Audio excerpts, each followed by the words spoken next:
அனைவருக்கும் வணக்கம். இன்று நாம் சூழலறிவும் வரிசையில் காண இருக்கும் உரையாடல் நன்னீர் தாவரங்கள் ஓர் அறிமுகமாகும். சென்ற வாரம் நன்னீர் மீன்களின் தொடர்ச்சியாக இந்த வாரம் நன்னீர் தாவரங்கள் குறித்து தமிழகத்தின் மூத்த தாவரவியல் ஆராய்ச்சியாளர் முனைவர் நரசிம்மன் ஐயா அவர்கள் வாயிலாக அறிந்து கொள்வோம். நம்மை சுற்றி இருக்கும் நன்னீர் தாவரங்கள் பெயர்கள், இயல்பு, சூழலியல் பங்கு, அயல்நாட்டு ஆக்கிரமிக்கும் தாவரங்கள் மற்றும் சமகால சவால்கள் குறித்து விரிவாக தெளிவாக இந்த உரையாடல் மூலம் அறிந்து கொள்ளலாம். நம்முடன் திரு முனைவர் நரசிம்மன் ஐயா அவர்கள் உள்ளார். ஐயா நன்றி ஐயா. ஐயாவை பற்றி சிறு அறிமுகம் கொடுத்து விடுகிறேன். முனைவர் நரசிம்மன் ஐயா அவர்கள் பட்டப்படிப்பு மற்றும் முனைவர் பட்டம் இரண்டும் சென்னை கிறித்துவ கல்லூரியில் பெற்றவர்.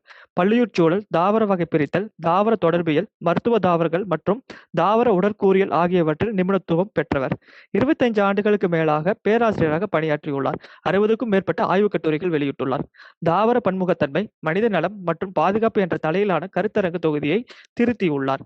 தமிழ்நாடு வனத்துறை கட்டுப்பாட்டில் உள்ள அர்பன் ஃபாரஸ்ட்ரி டிவிஷன் சென்னை வெளியிட்டுள்ள common trees of Chennai a photo identification guide book மற்றும் டி.கே. பிரிண்ட்வெல் புதுடெல்லி வெளியிட்டுள்ள ethnobotany the Kondh Poraja Gadaba and the Bonda of the Koraput tradition of Odisha India ஆகிய 2 புத்தகங்களுக்கு இணை ஆசிரியராக பணியாற்றியுள்ளார். தமிழ்நாடு வனத்துறை, UGC Ministry of Environment and Forestry and Shastri Indo Canadian Institute போன்ற நிறுவனங்களால் வழங்கப்படும் நிதி மூலம் 10க்கும் மேற்பட்ட திட்டங்களுக்கு முதன்மை புலனாய்வாளராகவும் இணை ஆய்வாளராகவும் இருந்து வருகிறார். தமிழ்நாடு சுற்றுச்சூழல் துறைக்காக தமிழ்நாட்டின் மூடுவிதை செடி இனங்கள் அதாவது ஏஞ்சியோஸ்பெர்ம் மற்றும் தமிழ்நாட்டின் அயல் தாவரங்கள் ஆக்கிரமிப்பு invasive alien species of Tamil Nadu ஆகியவற்றிற்காக தரவு தளங்கள் உருவாக காரணமாக இருந்தவர். செங்கல்பட்டு, ஜவ்வாது மலை, கொல்லிமலை, கன்னியாகுமரி வனவிலங்கு சரணாலயம், அந்தோமான் மற்றும் நிக்கோபர் போன்ற இடங்களில் உள்ள தாவர வளங்களை அதாவது பிளான்ட் ரிசோர்ஸ் ஆவணப்படுத்தி வருகிறார். மருத்துவ தாவரங்கள் சந்தைப்படுத்துதல் சென்னை மற்றும் விருதுநகர் பகுதிகள் தொடர்ந்து பணியாற்றி வருகிறார். 19 எம்.ஃபில், 14 PhD அறிஞர்களை தாவர வகை பிரித்தல், பாதுகாப்பு உயிரியல், மருத்துவ தாவரங்கள் மற்றும் தாவர தொடர்பில் கீழ் சிறந்த வழிகாட்டியாக இருந்துள்ளார். அதில் 2 ஆய்வறிக்கைகள் தாவரவியலில் சிறந்ததாக சென்னை பல்கலைக்கழகத்தால் தேர்வு செய்யப்பட்டது சிறப்புக்குரியது. தாவர வகை பிரித்தல், தாவர தொடர்பியல், மருத்துவ தாவரங்கள் மற்றும் சுற்றுச்சூழல் போன்ற பிரிவுகளில் வல்லுநராகவும் பல்வேறு கல்லூரி, பல்கலைக்கழகம் மற்றும் தன்னார்வ நிறுவனங்களுக்கு விரிவுரையாளராகவும் இருக்கிறார். இவர் பெற்றுள்ள குறிப்பிடத்தக்க விருதுகள் தாவர வகை பிரிப்பாளர்களுக்கான டாக்ஸினாமிஸ்ட் க்காக இந்தியா அசோசியேஷன் ஃபார் ஏஞ்சியோஸ்பெர்ம் டாக்ஸினாமி மூலம் வழங்கப்படும் டாக்டர் வி சிவராஜன் தங்கப்பதக்கம் 2008-2009 ஆண்டில் இவருக்கு வழங்கப்பட்டுள்ளது. தேசிய மற்றும் மாநில அளவிலான அமைப்புகளில் முன்னாள் மற்றும் தற்போது வகிக்கும் பதவிகள் 2008-2009 ஆண்டில் தமிழக அரசு அமைத்த அடையாறு மீட்டுருவாக்கம் அமைப்பில் அடையாறு பூங்கா அறக்கட்டளைக்கு ஆலோசனை குழுவில் உறுப்பினராக இருந்துள்ளார்.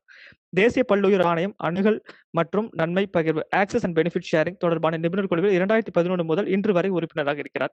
தமிழ்நாடு மாநில பல்லுயிர் வாரியத்தின் ஜூன் 2012 முதல் இன்று வரை உறுப்பினராக இருக்கிறார்.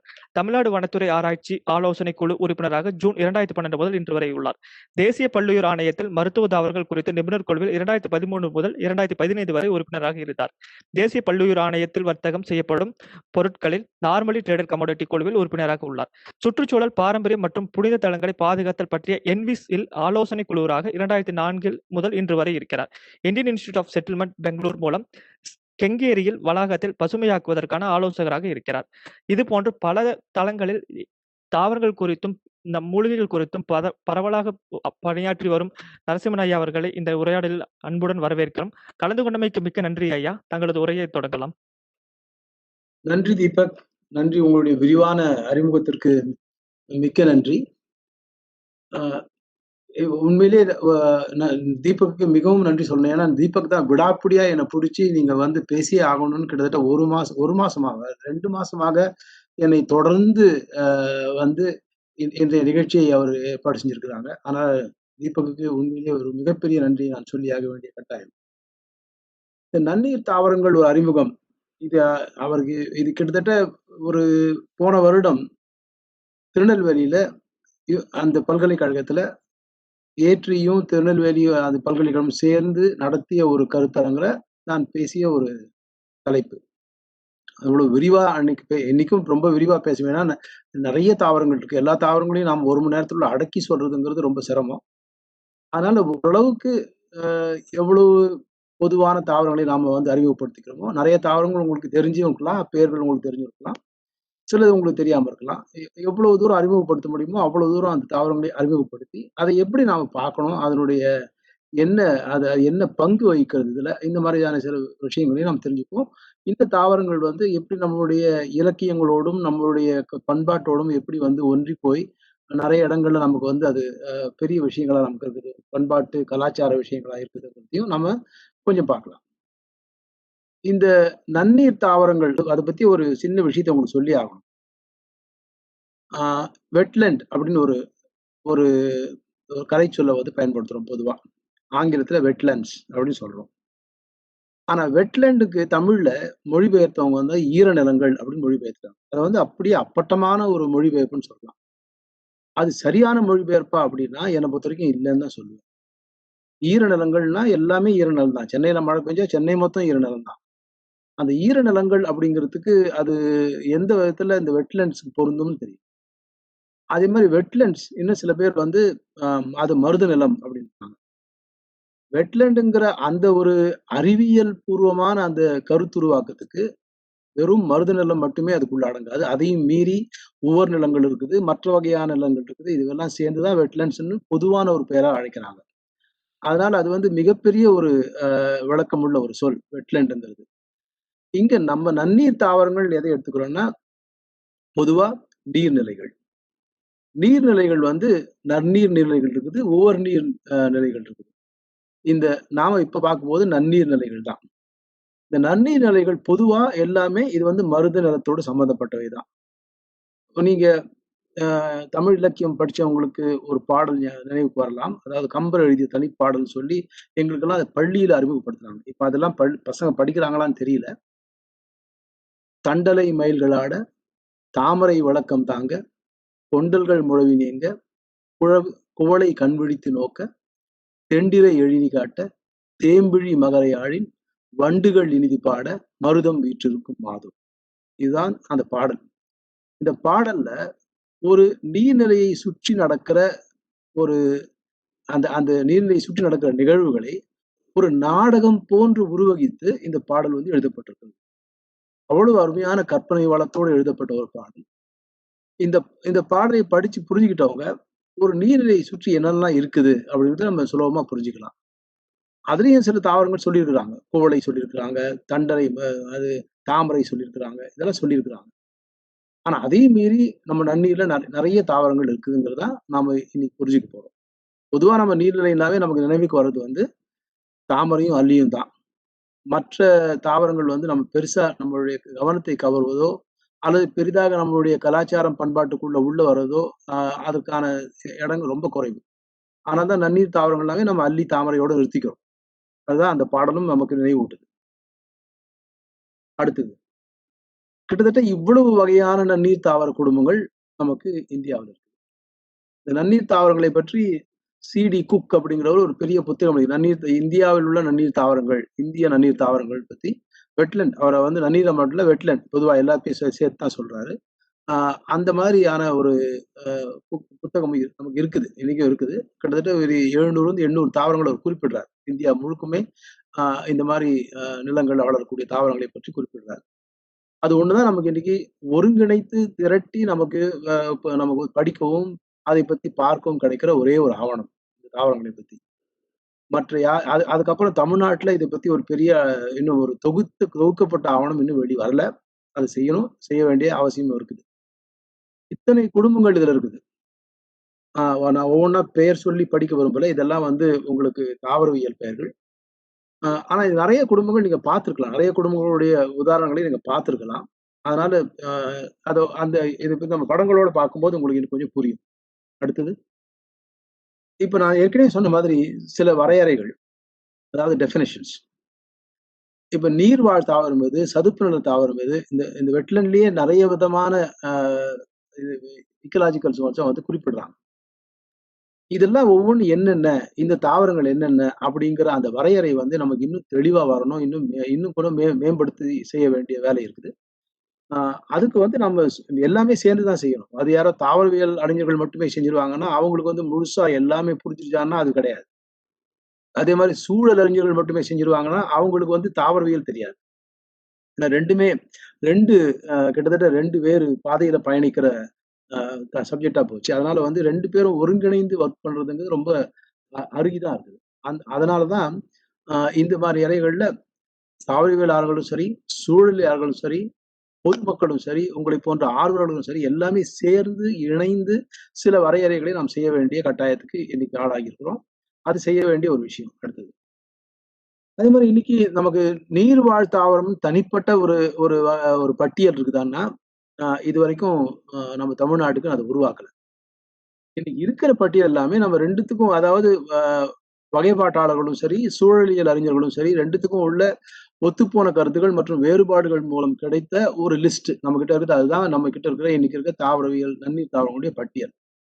இது எந்த அளவுக்கு சரியான பட்டியல், எந்த அளவுக்கு நாம குழப்பம் தவிர்க்க வேண்டிய குழப்பத்தை நீக்க வேண்டிய பட்டியல் அப்படிங்கிறத நாம விரிவா தான் பார்க்கணும். அதனால தான் முதல்லயே சொன்னேன். இது இன்னும் கொஞ்சம் சேர்ந்து செய்ய வேண்டிய இதுல நெறைய வேலைகள் இருக்குது. அடுத்தது. இப்போ ஒரு சில தாவரங்களை உதாரணமா வச்சு அதை எப்படி புரிஞ்சுக்குதுங்கிறத பார்ப்போம். பொதுவா நீங்க பார்க்கலாம். இந்த இந்த காட்சி வந்து அ இந்த இந்த தாவரங்கள் எல்லாமே இது கொஞ்சம் ரொம்ப உங்களுக்கு க்ளோஸ் அப்ல எடுத்த படம். இதுல 2 வகையான தாவரங்கள பார்க்கலாம். ஒண்ணு இந்த பெரிய பெரிய இலை உள்ள தாவரங்கள். இன்னொன்னு வந்து இந்த சின்ன சின்ன புள்ளி புள்ளியா தெரியிற அது ஒரு தாவரம். இதுதான் இந்த புள்ளி புள்ளியா தெரியிறது தான் உலகத்திலேயே மிகச்சிறிய பூக்கும் தாவரம். உல்ஃபியா அப்படின்னு சொல்லுவாங்க. இதுல தாவரவியல் பெயர்கள்ல. இந்த இந்த உல்ஃபியா தான் உலகத்திலேயே மிகச்சிறிய பூக்கும் தாவரம். அதனுடைய அளவே அவ்வளவுதான். அது ஒரு ஒரு இலை, அதுக்குள்ள ஒரு பூ உட்கார்ந்திருக்கும். அவ்வளவுதான் அதனுடைய மொத்த உருவமைப்பே அவ்வளவுதான். இது வந்து அதே மாதிரி மிதக்கும் தாவரம். இன்னொன்னு இது வந்து ஸ்பைரோடிலா அப்படின்னு சொல்லுவாங்க. இந்த தாவரங்கள் இந்த 2மே வந்து நீங்க நெறைய இடங்கள்ல பார்த்திருக்கலாம். பொதுவா ஒரு குளத்துல அந்த கரிம பொருட்கள் அதிகமாகும்போது, குளம் முழுக்க ஒரு பச்சை போர்வை போர்த்துன மாரி ஒரு அமைப்பு வந்திருக்கும். நீங்க நெருங்கி போய் பார்த்தீங்கன்னா, இது எல்லாமே சேர்ந்த ஒரு கூட்டு கலவையாக அந்த குளமோ, ஏரியோ காட்சியளிக்கும்.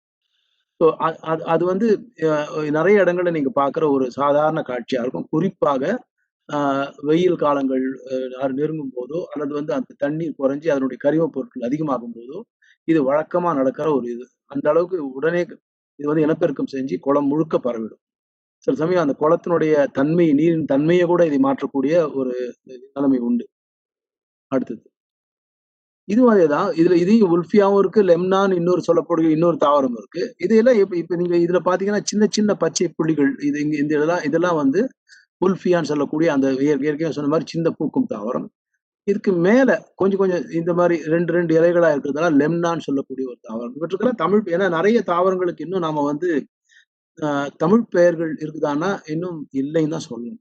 சிலதுக்கு நான் இப்ப இது பண்ணும்போது சிலதுக்கு நான் தமிழ் பெயர் நான் சூட்டியிருக்கிறேன். தமிழ் பெயர் வச்சிருக்கிறேன். அதே மாரி நெறைய தாவரங்களுக்கு தமிழ் பெயர் வைக்க வேண்டிய ஒரு அவசியம் இருக்குது. அது கொஞ்சம் கொஞ்சமா தான் செய்ய வேண்டிய ஒரு காலம் இருக்குது. செய்யணும் கட்டாயம். அது யார் வேணாலும் செய்யலாம்.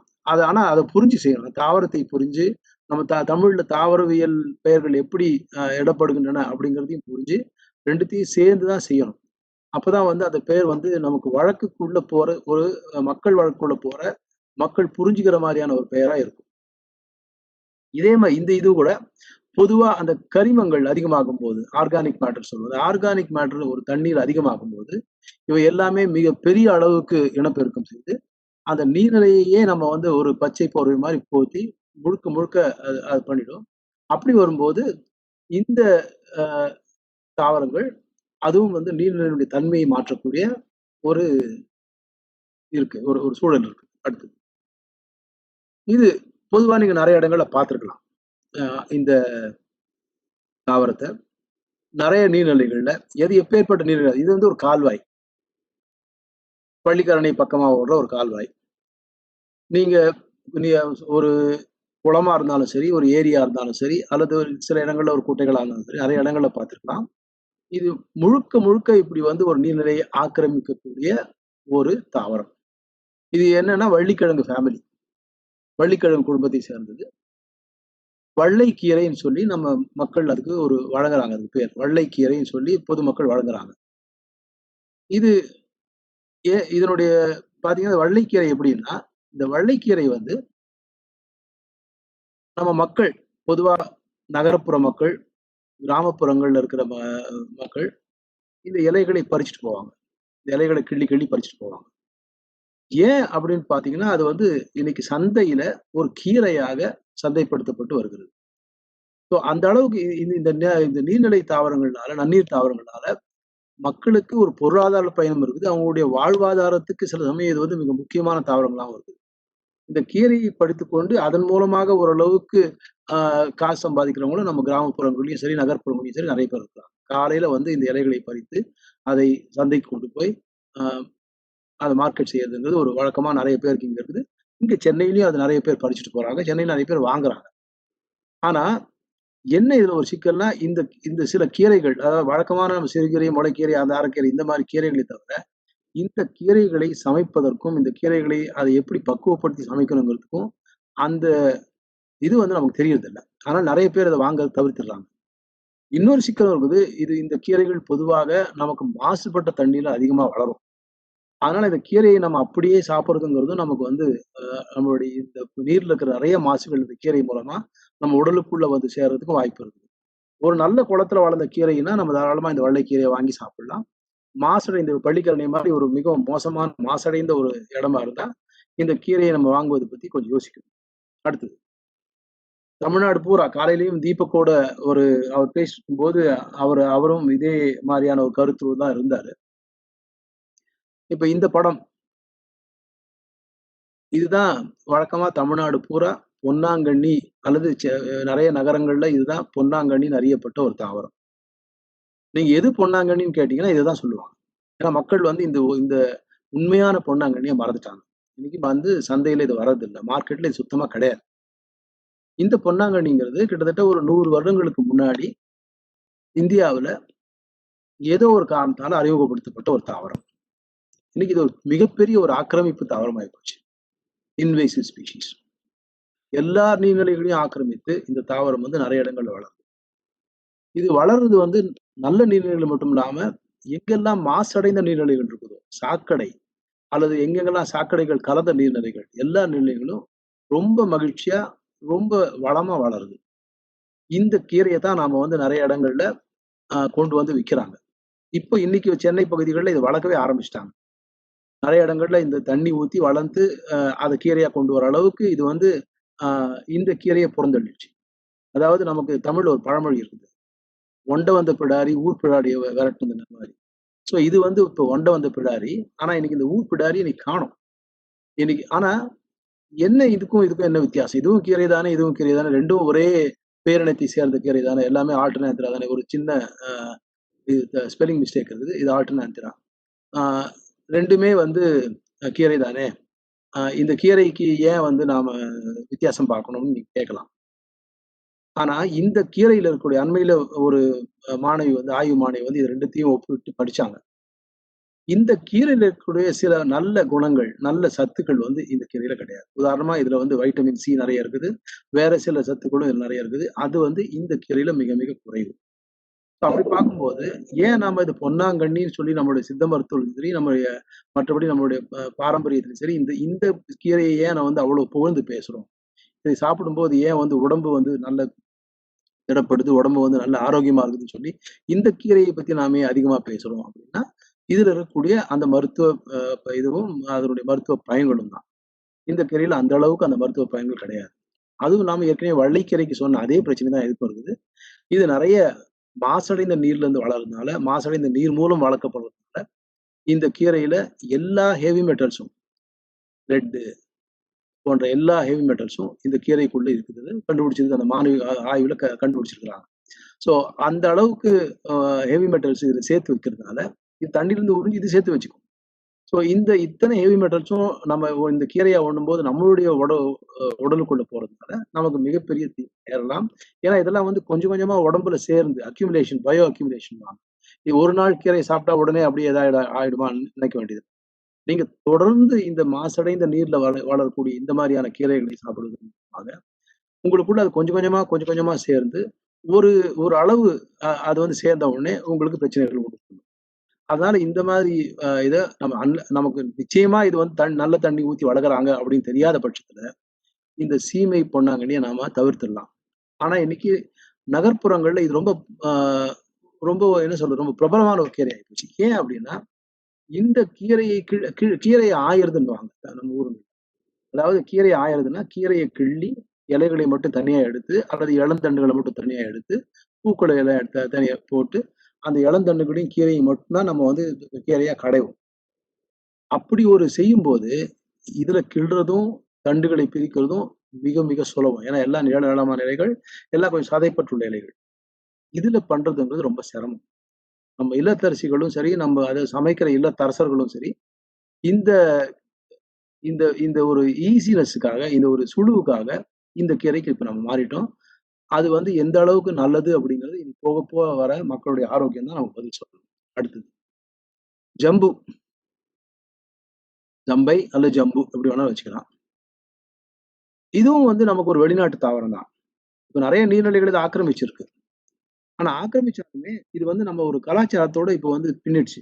கலாச்சாரத்தோட இணைந்து போயிடுச்சு. எப்படின்னா, இந்த ஜம்புல நீங்க நெறைய தூக்கணாங்குருவிகள் கூடு கட்டுறத பார்த்துக்கலாம். மற்ற வகையான நெறைய பறவைகளும் இதுல கூடு கட்டுறத நீங்க பார்த்துருக்கலாம். ஸோ பறவைகளுக்கு ஒரு வாழ்விடமா இது நெறைய நீர்நிலைகள் இருக்குது இருக்குது.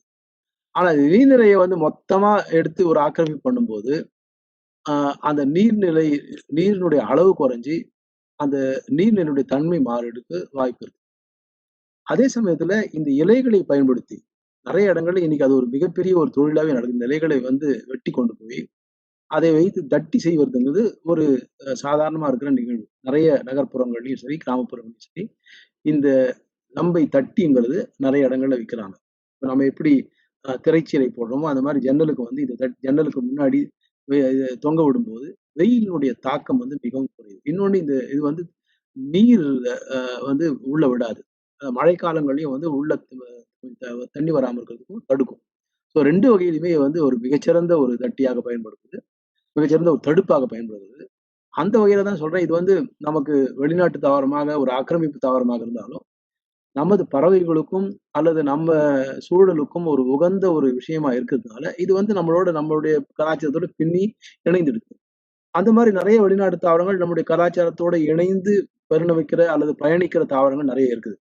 அதனால அ அ அதனாலேயே இது வந்து நல்லதா, கெட்டதா அப்படின்னு பார்த்தா, நம்ம வள்ளுவர் சொல்ற மாரி நன்மை, தீமை 2த்தையும் சேர்த்து வச்சு, எது அதிகமோ அத அத வச்சு தான் நம்ம வந்து இதை வைத்து எடை போட வேண்டும். அடுத்தது சென்னல். ஒரைஸா ரூஃபிபோகான்னு சொல்லுவோம். ரூஃபினாலே ரெட் அதாவது சிவப்பு கலரை குறிக்கிறது. இத இங்க பார்த்தீங்கன்னா தெரியும். இது எல்லாமே ஆக்சுவலா நீங்க வந்து குளங்கள்ல பார்க்கணும். நெறைய குளங்கள்லயும், ஏரிகள்லயும், சில நீர்நிலைகள்லயும் இங்க இந்த இந்த நெல் அப்படியே மொத்தம் நெறைய இடங்கள்ல அப்படியே நெறைய அடையா வளர்ந்திருக்கும். இந்த கலர் அவ்வளவு இந்த நிறம் வந்து அவ்வளவு அழகா இருக்கும் பார்க்கறதுக்கு. இயற்கையா பார்த்தீங்கன்னா, அப்படியே ஒரு அருமையான ஒரு நிறம். இந்த இந்த நிறம் வந்து. இந்த நெல் வந்து இதுல நெல் மணிகள் வந்து அளவு ரொம்ப ரொம்ப சின்னது. பெரிய அளவுக்கு நம்ம அரிசி மாரிலாம் இருக்காது. ஆனா இந்த நெல்லையும் வந்து பஞ்ச காலத்துல சாப்பிட்டுருக்காங்க. ஏன்னா இதெல்லாம் வந்து சில பேர் இந்த பஞ்சகால உணவுன்னுவாங்க. Famine foods. இந்த பஞ்ச உணவுகள்ல இது ஒரு முக்கியமான உணவு. ஏன்னா மத்த இடங்கள்ல நெல் வளராத போது, இது வந்து ஓரளவுக்கு நீர்நிலைகள்ல வளர்ந்து காஞ்சிருக்கும். அந்த மாதிரியான நெல்மணிகளை சேகரித்து, அதிலிருந்து வர அரிசிய எடுத்து, அது எவ்வளவு வருது என்னங்கிறது அந்த அதை வைத்தே நீங்க அந்த பஞ்சம் எப்படி இருக்குன்னு பார்த்துக்கலாம். அந்த அளவுக்கு இது வந்து ஒரு பஞ்சகால உணவாக நமக்கு பயன்பட்டு வந்திருக்கிறது. செந்நெல். செந்நெல் அப்படின்னு ஒரு தாவரம் வந்து சங்க இலக்கியத்திலயும் குறிப்பிட்டிருக்காங்க. ஆனா அந்த செந்நெல்ன்னு சொல்றது இதுதானா? அல்லது சிவப்பா இருக்கிற ஒரு அரிசிய வந்து வேற வகையான ஒரு அரிசி அவங்க சொல்றாங்களா? அப்படிங்கிறது இன்னும் தெளிவா தெரியல. ஆனா இதுக்கும் செந்நெல்ன்னு தான் நம்ம கிராமங்கள்ல சொல்றாங்க. அடுத்தது அல்லி. ஆம்பல் போட்டிருக்கேன். அல்லியும் சொல்லுவாங்க. பொது வழக்குல அல்லின்னு சொல்லுவாங்க. இந்த அல்லி வந்து அந்த அல்லியும் தாமரையும் தான் நமக்கு வந்து அ நமக்கு இலக்கியங்கள் காட்டித் தரக்கூடிய ஒரு நன்னீர் தாவரங்கள். நெறைய திரைப்பட பாடல்களையும் சரி, நெறைய நமக்கு இலக்கியங்களையும் சரி, இந்த அல்லியையும், தாமரையும் சொன்ன அளவுக்கு மற்ற தாவரங்களைப் பற்றி சொல்லப்படவில்லை. சொல்லியிருக்கிறாங்க. ஆனா அந்த அளவுக்கு அதிகமாக சொல்லப்படவில்லை. இப்ப நம்ம அல்லின்னு பார்த்தோம்னா, இது எல்லாமே நெய்தல். ஓரளவுக்கு நெய்தல் அல்லது வந்து இந்த இந்த மருதம் சார்ந்த தாவரங்கள். ஆனா நமக்கு நெய்தல் அப்படின்னு சொன்னா, எது நெய்தல் அப்படிங்கிற ஒரு கேள்வி வரும். இப்ப நான் இங்க காட்டுற இந்த வெள்ளை அ அல்லி, வெள்ளல்லி அல்லது வெள்ளாம்பல் இது நெய்தலா? அடுத்தது இந்த சிவப்பா பூக்கிற கண்ணுக்கு ரொம்ப கவர்ச்சியா இருக்கக்கூடிய இந்த செவ்வாம்பல் அல்லது சிவப்பு அல்லி இது நெய்தலா? அடுத்தது இந்த நீல கலர்ல மிக அழகா நல்ல வாசமான ஒரு பூ இது வந்து. இந்த நீல கலர்ல இருக்கிற நீலாம்பல் அல்லது இதை நெய்தல்ன்னு சொல்றாங்க. இது இது நெய்தலா? எது நெய்தல்? இந்த மாதிரி நெறைய அல்லி வகைகள் வந்து இப்ப இந்தியாவுல நெறைய இடங்கள்ல இருக்குது. நிறைய குளங்கள் பார்க்கலாம். விதவிதமான அல்லி வகைகள் பார்க்கலாம். கிட்டத்தட்ட ஒரு 30க்கும் மேற்பட்ட அல்லி வகைகள் ஆ பட்டியலிட்டிருக்கிறாங்க. அத பத்தி ஒரு புத்தகமே வந்திருக்கு. அல்லி வகைகள் இந்தியாவுல இருக்கிற அல்லி வகைகள பத்தி ஒரு புத்தகமே வந்திருக்கு. ஸோ அப்போ அந்த 30 வகையான அல்லி வகைகள்ல எது நம்மளுடைய நெய்தலை குறிக்கக்கூடிய மலர்? எது நம்ம நாட்டை சேர்ந்த மலர்? அப்படின்னு நம்ம அந்த ஒரு கேள்வி வருது. நீங்க பார்த்தீங்கன்னா, நெறைய வகையான அல்லிகள் வந்து வெளிநாட்டுல இருந்து இங்க அறிமுகப்படுத்தப்பட்ட அழகுக்காக வளர்க்கப்படுகிற அல்லி வகை. இதுல ஒரு சிலது தான் நம்ம இந்திய நாட்டை நம்ம நம்ம நம்ம உள்நாட்டை சேர்ந்த அல்லி வகை. அதுல இது ஒரு அல்லி. இது நீங்க பார்க்குற இந்த நீலாம்பல் அல்லது நெய்தல்ன்னு சொல்லக்கூடிய ஒரு அல்லி, நம்மளுடைய நாட்டு அல்லி. முன்னாடி முதல்ல பார்த்த அந்த படம் வெள்ளாம்பல்ன்னு பார்த்த நீங்க அந்த படம், அதுவும் நம்மளுடைய இந்திய நாட்டை சேர்ந்த ஒரு அல்லி. அப்ப நெய்தல் இது 2மே வந்து நெய்தல் நிலத்துல வளரும். 2மே நீங்க நெய்தல் நிலத்துல இருக்கக்கூடிய நீர்நிலைகள்ல நீங்க பார்க்கலாம். 2மே சிலது சேர்ந்தும் இருக்கும். சில சமயம் ஒரே அந்த ஒரு குளத்துல இதுவோ அல்லது அதுவோ இருக்கலாம். அப்ப எது நமக்கு அல்லி அப்டின்னா, அந்த குழப்பம் நமக்கு இன்னும் தீர்க்கப்படாத ஒரு குழப்பம். என்ன பொறுத்தவரைக்கும் 2மே அல்லின்னு தான் சொல்லுவேன். ஆனா சிலர் வந்து பொதுவா அந்த நீல கலர்ல இருக்கிறது தான் நம்ம நெய்தல் அப்டின்னு சொல்லுவாங்க. அ ஏன்னா நம்ம சில செய்யுள்கள்ல அத பத்தி அந்த வண்ணத்த பத்தி சொல்லியிருக்கிறாங்க. ஆனா தெளிவான வரையறை நமக்கு இதுவரைக்கும் கிடைக்கல. அதனால நான் என்ன பொறுத்தவரைக்கும் இது 2த்தையுமே நம்ம வந்து நெய்தல் மலரா கணக்கெடுத்துக்கலாம். 2மே நெய்தல் நிலத்துல நமக்கு இங்க இயற்கையா நம்ம ஊர்ல வளரக்கூடிய ஒரு தாவரங்கள். அதெல்லாம் அறிமுகப்படுத்தப்பட்டு இன்னைக்கு பல இடங்கள்ல இயற்கையா வளருது. ஆனா அதெல்லாம் வந்து நம்ம ஊர் தாவரங்கள் கிடையாது. அடுத்து நீலாம்பல் தள்ளி போயிடுது. கொட்டிக்கிழங்கு. எத்தன பேர் கொட்டிக்கிழங்கு நீங்க சாப்பிட்டுருப்பீங்க தெரியல. இது மேல இருக்கிற அமைப்பு. இதன் அடியில ஒரு சின்ன உருளைக்கிழங்கு மாரி ஒரு கிழங்கு இருக்கும். அது கொஞ்சம் தண்ணீர் வத்தும்போது அந்த கிழங்கு கொஞ்சம் ஆ கொஞ்சம் பெரிய சைஸ்லயே வரும். அத நெறைய பேர் எடுத்து கிராமங்கள்ல வந்து அது ஒரு முக்கியமாக உணவாவும் இருக்கும். கொட்டிக்கிழங்க பத்தியும் ஒரு கம்பர் ஒரு தனி பாடல் இருக்குது. கொட்டிக்கிழங்க தெருவுல வித்துருக்காங்க. "கொட்டி கிழங்கோ கிழங்கென்று கூறுவாள்" அப்படின்னு சொல்லி கம்பர் ஒரு பாடல் வரியில எழுதுறார். ஸோ அந்த அளவுக்கு அந்த அ அ கூடையில வச்சு கொட்டிக்கிழங்க சுமந்து, அ தெருவுல கொட்டிக்கிழங்குன்னு சொல்லி கூவி கூவி வித்திருக்கிற ஒரு காலம் இருந்திருக்குது கம்பர் காலத்துல. கம்பர் காலம்னா ரொம்ப பெரிய ஏதோ ரொம்ப ஒரு எத்தனையோ ஆ ஆயிரக்கணக்கான ஆண்டுகளுக்கு முன்னாடி இல்ல. 7ஆம் நூற்றாண்டு, 8ஆம் நூற்றாண்டு சோழர் காலத்து காலம். ஸோ அப்போ அந்த அளவுக்கு கொட்டிக்கிழங்கு நீர்நிலைகள் அந்த அளவுக்கு இருந்திருக்குது. அந்த அளவுக்கு கொட்டிக்கிழங்கை எடுத்து, அத சேகரித்து, அத வந்து ஒரு சந்தைப்படுத்துற பொருளாக வச்சிருக்கிறாங்க. கொட்டிக்கிழங்க சாப்பிட்டவங்க சொல்லுவாங்க. கொட்டிக்கிழங்கு சாப்பிட்ட பிறகு உருளைக்கிழங்குலாம் ஒண்ணுமே கிடையாது. இந்த அளவுக்கு ஒரு சுவையான கிழங்கு வந்து நமக்கு சாப்பிடுறதுக்கு ரொம்ப கிடைக்கவே கிடைக்காது அப்படின்னு சொல்லுவாங்க. அந்த அளவுக்கு நம்மளுடைய கிராமப்புற பண்பாட்டிலயும் சரி, மக்களோட அந்த சுவையோடையும் சரி ஒன்றிப் போன ஒரு கிழங்கு இந்த கொட்டிக்கிழங்கு. கொட்டிக்கிழங்குலயும் நெறைய வகைகள் இருக்குது. ஆனாலும் பொதுவா இதுதான் அதிகமா நம்ம பார்க்குற கொட்டிக்கிழங்கு. இந்த வகைகள வந்து ஒரு சாதாரண மனிதனால வகை பிரித்து அறியறதுங்கிறது கொஞ்சம் கஷ்டம். ஆனா நம்ம எல்லா கொட்டிக்கிழங்கும் உண்ணக்கூடியது தான். அதனால ஆ இந்த கொட்டிக்கிழங்கும் இன்னைக்கு வந்து நமக்கு ரொம்ப அருகிப் போய் இருக்கிற ஒரு ஏன்னா நீர்நிலைகள் வந்து நெறைய இடங்கள்ல போச்சு. இன்னும் சொல்லப்போனா ஐயுசிஎன் சொல்லப்படுகிற அந்த ஒரு அமைப்பு வந்து, அதாவது அருகி வரும் தாவரங்களை வந்து அத மதிப்பிடக்கூடிய ஒரு அமைப்பு. அந்த அமைப்பு எல்லா நீர்நிலை தாவரங்களையுமே வந்து அ ஒரு அருகி வரக்கூடிய தாவர வகை பட்டியல தான் சேர்த்திருக்கு. ஏன் சேர்த்திருக்குதுன்னா, நீர்நிலைகளே இன்னைக்கு காணாம போயிருக்குது. நீர்நிலைகளுடைய அந்த வாழிடங்கள், அந்த வாழிடங்களே வந்து இன்னைக்கு மிகப்பெரிய ஆபத்துல இருக்கு. அதனால அதுல வளரக்கூடிய தாவரங்கள் எல்லாமே இன்னைக்கு வந்து நாளைக்கு வந்து அது அழிவு நிலை தாவரங்களாக மாறுறதுக்கான வாய்ப்பு இருக்கு.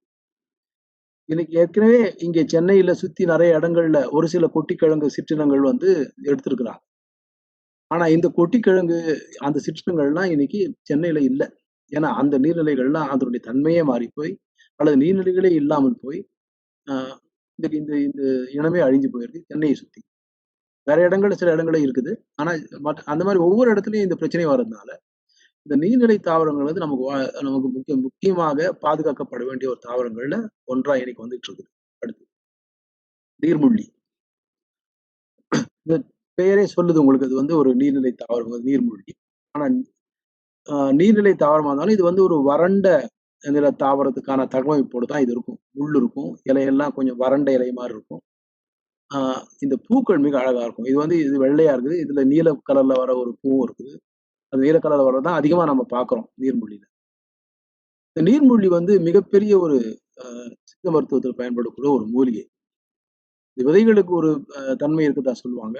மஞ்சளையும் தண்ணீல மஞ்சளை கரைச்சு, இந்த விதைகளை அரைத்து போட்டா மஞ்சளும், தண்ணீரும் தனித்தனியா பிரிஞ்சுக்கும் அப்படின்னுவாங்க. அது ஓரளவுக்கு உண்மதான். ஏன்னா சில விதைகளுக்கு அந்த மாதிரி அது பொருளை பிரித்தெடுக்கக்கூடிய ஒரு தன்மை இருக்குது.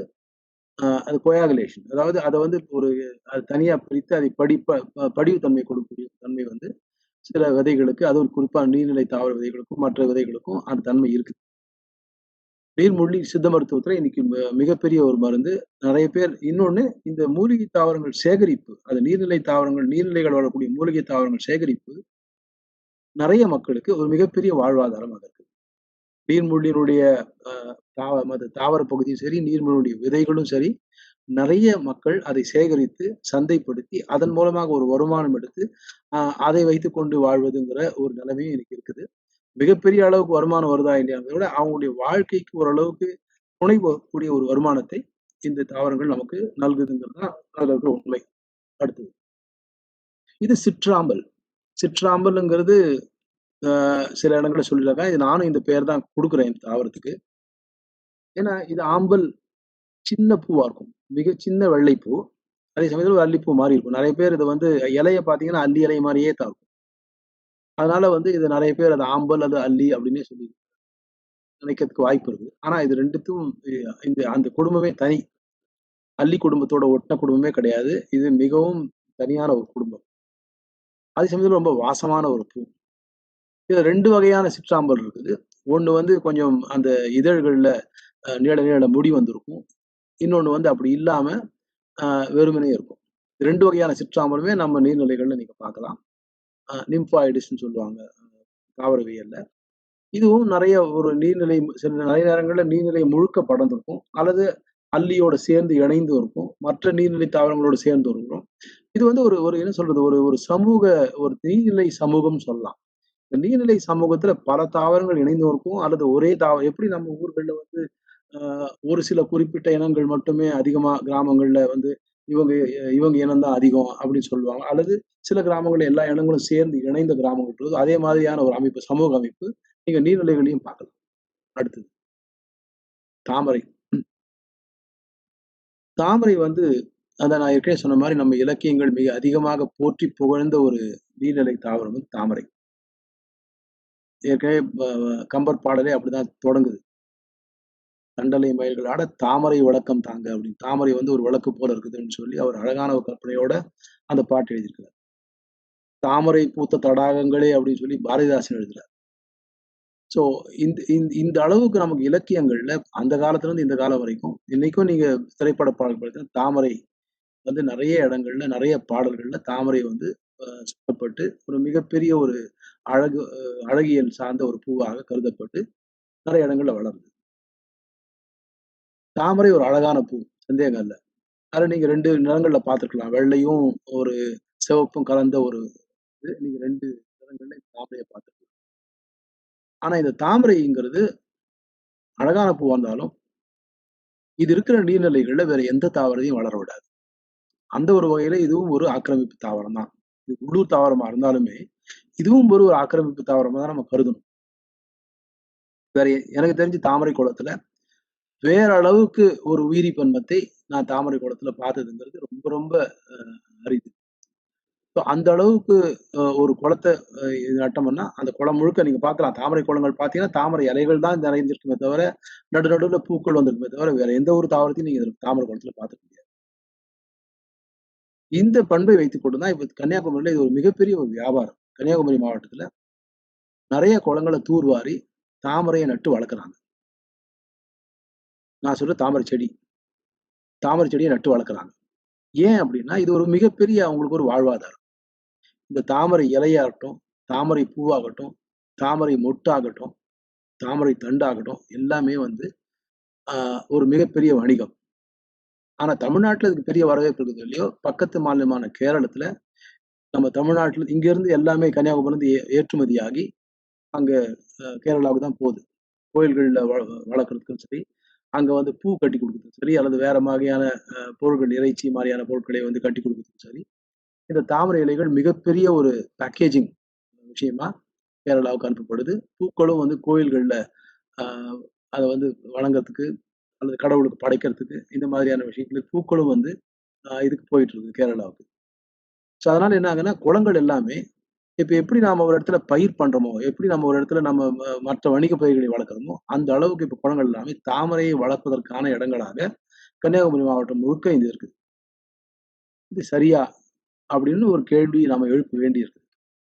ஏன்னா, ஒரு குளம்ங்கிறது, ஒரு நீர்நிலைங்கிறது பல வகையான ஒரு சமூகம் சொன்னேன் ஏற்கனவே. பல வகையான நீர்நிலை தாவரங்களுக்குமான ஒரு இடம். ஸோ ஒரு தாவரம் மட்டுமே, அது வந்து அயல்நாட்டு தாவரமா இருந்தாலும் சரி, அல்லது நம் நாட்டு தாவரமா இருந்தாலும் சரி, ஒரு தாவரம் மட்டுமே ஒரு நீர்நிலையை ஆக்கிரமித்து வேற எதையும் வரவிடாம பண்றதுங்கிறது, அது எந்த அளவுக்கு அல்லது அத நம்ம ஊக்குவிக்கிறதுங்கிறதும், இப்ப நம்மளே நட்டு அத வளர்க்குறோம். அத ஊக்குவிக்கிறதுங்கிறதும், அது எந்த அளவுக்கு சரியான ஒரு சூழல் சார்ந்த ஒரு சமநிலை பிரச்சனைங்கிறத நீங்க எல்லாரும் சேர்ந்து சிந்திக்கணும். அடுத்தது. இது வந்து நீர்நிலைக்குள்ள அமிழ்ந்து காணப்படுகிற ஒரு தாவரம். இந்த இலை இதுல பார்த்தா சின்னதா இருக்கும். இது சில இலையெல்லாம் சிலதெல்லாம் ஒரு 2 அடி, 3 அடி அளவுக்கு நீளம் எந்த அளவுக்கு ஆழமோ, அந்த அளவுக்கு ஆழமா அந்த இலை நீட்டம் இருக்கும். "வெள்ளத்தணைய மலர் நீட்டம்" சொல்லி அ சொல்லியிருக்கிறாங்க பழைய பாடல்கள்ல. இது வெள்ளத்தணைய நீர் நீட்டம் இலை நீட்டம்னே சொல்லலாம். அந்த அளவுக்கு இலை வந்து நீளமா வளரும். நீர் நீர் இருக்கிற அளவுக்கு. இந்த பூக்கள்லாம் நீர்நிலைக்கு மேல வந்து இருக்கும். வெள்ள வெள்ள சின்ன இந்த இங்க பார்க்குற சின்ன சின்ன வெள்ளை பூக்கள். இது கொஞ்சம் அ கடைசி காலத்துல அதாவது இந்த நீர்நிலை வற்றி கொஞ்சமா நீர் இருக்கிற காலத்துல எடுத்த படம். அதனால தான் வெளிரி இருக்குது. இல்லன்னா இது பச்சையா இருக்கும் இந்த இலை. இந்த இலை பார்த்தீங்கன்னா, உங்களுக்கு அலோ அப்படின்னு சொல்லக்கூடிய அந்த சோற்று கற்றாழை மாரி இருக்குது. ஓரளவுக்கு அதனுடைய அமைப்பு வந்து அந்த சோற்று கற்றாழை இலைகள் மாதிரியான ஒரு அமைப்பு இருக்குது. ஆனா இது சதைப்பற்று அந்த அளவு கிடையாது தண்ணீல இருக்கிறதுனால. அதே மாரி இந்த பூக்களும் சோற்று கற்றாழை மாரி மேல வந்து பூக்கிற ஒரு பூக்கள். இந்த அமைப்பு குத்தா சோற்று கற்றாழை மாரி கீழ இருந்து குத்தா வரக்கூடிய ஒரு அமைப்பு. அதனால தான் இதுக்கு நான் வந்து ஒரு பெயர் நானே சூட்டியிருக்கிறேன். நீர்க்குமரி அப்படின்ட்டு. ஏன்னா நீர்ல இருக்கிற குமரி போன்ற ஒரு தாவரம் வந்தனால நீர்க்குமரி அப்படின்னு ஒரு பெயரை சூட்டியிருக்கேன். இப்ப இந்த பயிற்சி வந்து நம்ம எல்லாரும் செஞ்சாங்க. ஏற்கனவே சொன்ன மாரி இது மிக முக்கியமான ஒரு விஷயமா எனக்கு படுது. இப்ப இதுக்கு தமிழ் பேர் இல்லன்னா எப்படி நான் உங்களுக்கு சுட்டுறது? இது இது இந்த செடி, இந்த இடத்துல போய் பாருங்க அப்படின்னு எப்படி இன்னொருத்தருக்கு சொல்றது? அல்லது அந்த செடியை பற்றிய விவரங்களை எப்படி நான் இன்னொருத்தருக்கு கொண்டு செல்வது? அல்லது இந்த செடியுடைய தன்மையை எப்படி நான் விளக்குவது? இந்த செடியுடைய மருத்துவ பயனையோ அல்லது வேற ஏதோ ஒரு பயனையோ எப்படி நான் இன்னொருத்தருக்கு விளக்குறது? செடியில உள்ள தண்ணீல கொஞ்சம் ஆழமா இருக்குங்க, இலை நீளமா இருக்குங்க அப்படின்னு சொல்லி விவரித்து சொல்வதுன்றது அந்த மாரி தாவரங்கள் நெறைய தாவரங்கள் இருக்கலாம். அப்ப அதுக்கு ஒரு பெயர் வழங்குவதுங்கிறது மிக முக்கியமான ஒரு விஷயமாக நமக்கு தேவைப்படுகிற ஒரு இதுவா இருக்கு. அதனால தான் நம்ம இந்த செயலை நெறைய பேர் செஞ்சு செய்யணும். ஒருத்தரே செய்யறதுங்கிறது சிரமம். நெறைய பேர் சேர்ந்து செய்ய வேண்டிய ஒரு செயலாக எனக்கு இருக்கு. அடுத்தது நீர் கிராம்பு. ஏன்னா இப்ப ஏன் அது இப்ப நான் நீர்க்குமரின்னு வச்சிருக்கிற அந்த அந்த பெயர் வந்து எப்படி நமக்கு ஏற்கனவே இங்க நம்ம மக்கள் வழங்கியிருக்கிற ஒரு பெயரோட ஒத்து போகுதுங்கிறது தான். இது நீர் கிராம்புன்னு பேர் வச்சிருக்காங்க. மக்கள் ஏற்கனவே பேர் வச்சுட்டாங்க. இதுக்கு வந்து நீர்நிலைகள்ல இருக்கும். இதுல இருக்க நெறைய சிற்றினங்களும் வெளிநாட்டுல இருந்து நமக்கு இங்க வந்து அ நெறைய இடங்களுக்கு ஆக்கிரமிப்பா மாறுனனால அங்கங்க இருக்கக்கூடிய தாவரங்கள் தான். இதனுடைய காய்கள் பார்த்தீங்கன்னா, கிட்டத்தட்ட நம்ம ஒரு கிராம்பு மாரியே இருக்கும். லவங்கம் சொல்லக்கூடிய அந்த கிராம்பு மாரி, கிராம்பு மொட்டு மாரியே இருக்கும். இதை பார்த்துட்டு இது தண்ணீல இருக்கிறதுனால இது நீர் கிராம்புன்னு நம்ம எவ்வளோ அழகான ஒரு பெயர் சூட்டியிருக்காங்க. இந்த மாரியான உருவ ஒற்றுமையை வைத்து தான் நான் அதுக்கு நீர்க்குமரின்னு ஒரு பேர் வச்சிருக்கேன். ஸோ நம்ம பேர் வைக்கும்போது, நமக்கு இங்க இருக்கிற உள்ளூர் பெயரிடும் முறைகளோட அது வந்து ஒத்துப்போணும். நாம ஏதோ அத வைக்கிறோம்னு சொன்னாலும் அப்படியே அப்பட்டமா அத வந்து மொழிபெயர்த்து வைக்கிறதோ, அல்லது இப்ப ஏதாவது நம்ம அது நம்மளுடைய தமிழ் ஆர்வத்த காட்டுறதுக்காக ஏதாவது இன்னும் ரொம்ப வேற ஏதாவது ரொம்ப நுணுக்கமா எடுத்து போய் இன்னொரு தமிழ் பெயர் வைக்கிறதோ, அப்படின்னா அது மக்கள் மத்தியில போய் ஒட்டாது. இப்ப நீர் கிராமங்கிறது எல்லாருக்கும் புரியும். இது கிராமம் மாரி இருக்குது. இது நீர்ல இருக்குதுங்கிறது எல்லாருக்கும் புரியும். அதே மாரி நீர் குமரிங்கிறதும் அதே மாரி தான். ஸோ அந்த மாதிரி நம்ம பெயர்கள் சூட்டும்போது, இந்த இந்த அடிப்படைகளை வச்சு தான் நம்ம வந்து பெயர் சூட்டணும். அப்படின்னும்போது மக்கள் வழக்குல போய் நின்னு, அந்த மக்கள் மனசுல அந்த பெயரும் பதியும். அது வந்து இப்ப ஒரு பழக்கத்துக்குள்ளயே அந்த பெயர் வந்து வந்துரும். அடுத்தது வெட்டிவேர் அல்லது விழல். "விழலுக்கரைத்த நீர்" அப்படின்னு சொல்லி நம்ம பொதுவா படிச்சிருப்போம். அது வந்து வீணா போயிடும் அப்படின்ற மாரி. வெட்டிவேர் இதுதான். ஆனா இது வந்து எங்க வாசமுள்ள வேரா இருக்குதுன்னா, வெட்டிவேர் வாசம் நீங்க திரைப்பட பாடல்ல வந்திருக்குது. எங்க வாசமுள்ள வேரா இருக்குன்னா, மணல் பாங்கான இடங்கள்ல வளர்க்கப்படும். இன்னைக்கு வந்து இது மிகப்பெரிய பணப்பயிரா வளர்க்குறாங்க. சீர்காழி போன்ற பகுதிகள்ல வெட்டிவேர் வந்து மத்திய அரசு நிறுவனத்தினால அறிமுகப்படுத்தப்பட்டு மிகப்பெரிய பணப்பயிரா இது வந்து வளர்த்துட்டு இருக்காங்க. ஏன்னா இந்த இதுல இருந்து எடுக்கக்கூடிய அந்த ஒரு நறுமணப் பொருள் வந்து இன்னைக்கு பல இடங்கள்ல மிக அதிகமா பயன்படுது. அது சோப்புகளா இருக்கட்டும், அல்லது வந்து சென்ட் நம்ம போன்ற வாசனை தைலங்களா இருக்கட்டும், நிறைய இடங்கள்ல இந்த வெட்டி வேருடைய இது வந்து பயன்படுது. அதே மாரி சில மருந்துகள் தயாரிக்கவும் நம்மளுடைய சித்த மருந்துகள் அல்லது மற்ற மருந்துகள், மூலிகைகள் தயாரிக்கவும் இந்த இந்த வெட்டி வேர் தைலம் வந்து அதிகமா பயன்படுது. குறிப்பாக நமக்கு இந்த அ இது எண்ணெய்கள்ல இந்த வெட்டி வேர் எண்ணெய கலந்து அத வாசனை எண்ணெயா மாற்றி, அதுவும் வந்து ஒரு வகையான பயனுக்கு போயிட்டு இருக்கு. அதனால இந்த வெட்டி வேர் அந்த வாசனை தைலம் வந்து மிக அதிகமான விலை உயர்ந்த ஒரு ஒரு தைலம். ஏன்னா, அது அது வேர்கள்லேருந்து எடுத்து அது வரும்போது மிக குறைவான அளவு தான் நமக்கு கிடைக்கும். அதனாலேயே அது வந்து அதிக விலை உள்ளதா எல்லா வாசனை தைலங்களுமே அப்படிதான். அது எடுக்கப்படுகிற அது நம்ம வந்து அது அளவு ஜாஸ்தியா இருந்தாலும் பார்க்கறதுக்கு, அது தைலமா எடுக்கும்போது மிக குறைந்த அளவே நமக்கு அதுலருந்து எடுக்க எடுக்க முடியும். அதனாலேயே அது வந்து அதனுடைய மதிப்பு ஜாஸ்தி. இன்னைக்கு சீர்காழி போன்ற பகுதிகள்ல சரி, இப்போது ஏன்னா அது மணல் பகுதி. சீர்காழி போன்ற பகுதிகள், சீர்காழி சுத்தி இருக்கிற பகுதிகள்லாம் வெட்டி வேர் வந்து மிகப்பெரிய பணப்பயிராக வளர்க்கப்பட்டு வருகிறது. அதன் மூலமாக விவசாயிகள் வந்து ஒரு பெரிய லாபத்தை பார்த்துட்டு வர்றாங்க. இன்னும் சொல்லப்போனா நெறைய இடங்கள்ல இந்த வெட்டி வேருங்கிறது எங்கெங்கெல்லாம் புகையிலை பயிரிட்டாங்களோ, அந்த மாரி இடங்கள்லாம் இந்த வெட்டி வேர் வந்து அந்த அந்த அந்த புகையிலையை மாற்றி இப்ப வெட்டி வேர் வளர்க்க ஆரம்பிக்கிறாங்க. ஸோ அந்த அளவுக்கு ஒரு நல்ல விஷயங்களை நமக்கு வந்து இந்த வெட்டி வேர் செஞ்சுட்டு வருது. அதே மாரி வெட்டி வேர் தட்டி, நீங்க அதையும் பார்த்துருக்கலாம். வெட்டி வேர சின்ன சின்ன சேரா பின்னி பின்னி எடுத்து வெட்டி வேர் தட்டியும் வந்து நமக்கு நெறைய இடங்கள்ல இப்ப அத விக்கிறாங்க. வெட்டி வேர் தட்டி வந்து குளிர்ச்சியானது. வெட்டி வேர் தட்டி இருந்ததுன்னா, வெயில் காலங்கள்ல அது மேல கொஞ்சம் லேசா தண்ணி தெளிச்சா போதும். அது உங்களுக்கு அறைக்குள்ள வருகிற காற்று வந்து அது குளிர்ச்சியாகி, அது கிட்டத்தட்ட ஒரு ஏர் கண்டிஷனிங் எஃபெக்ட் மாரி ஒரு ஒரு அ அந்த ஒரு விளைவை வந்து இந்த வெட்டி வேர் தட்டி குடுக்கும். அதே சமயத்துல அது ஏர் கண்டிஷனிங் எஃபெக்ட் வந்து அந்த காற்றை மட்டுமே குளிர்ச்சியாக்காது. ஒரு வாசத்தோடு சேர்ந்த ஒரு குளிர்ச்சி உங்களுக்கு கிடைக்கும். ஸோ அந்த மாதிரி ஒரு பயனுள்ள இன்னைக்கு வந்து நெறைய இடங்கள்ல பயிர் பண்ண ஆரம்பிச்சுட்டாங்க. அதனால வெட்டி வேர் நமக்கு அழிஞ்சிடுமோன்னு பயப்பட வேண்டியதில்ல.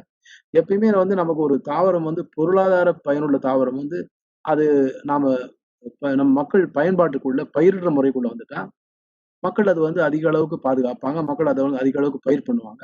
பயிர் பண்ண அதனுடைய தாவரம் வந்து அது இன்னும் கூட மேம்படுத்தப்பட்டு, இன்னும் கூட சிறப்பான ஒரு பயிராக வளர்றதுக்கு வாய்ப்பு இருக்கு. அடுத்து குவளை.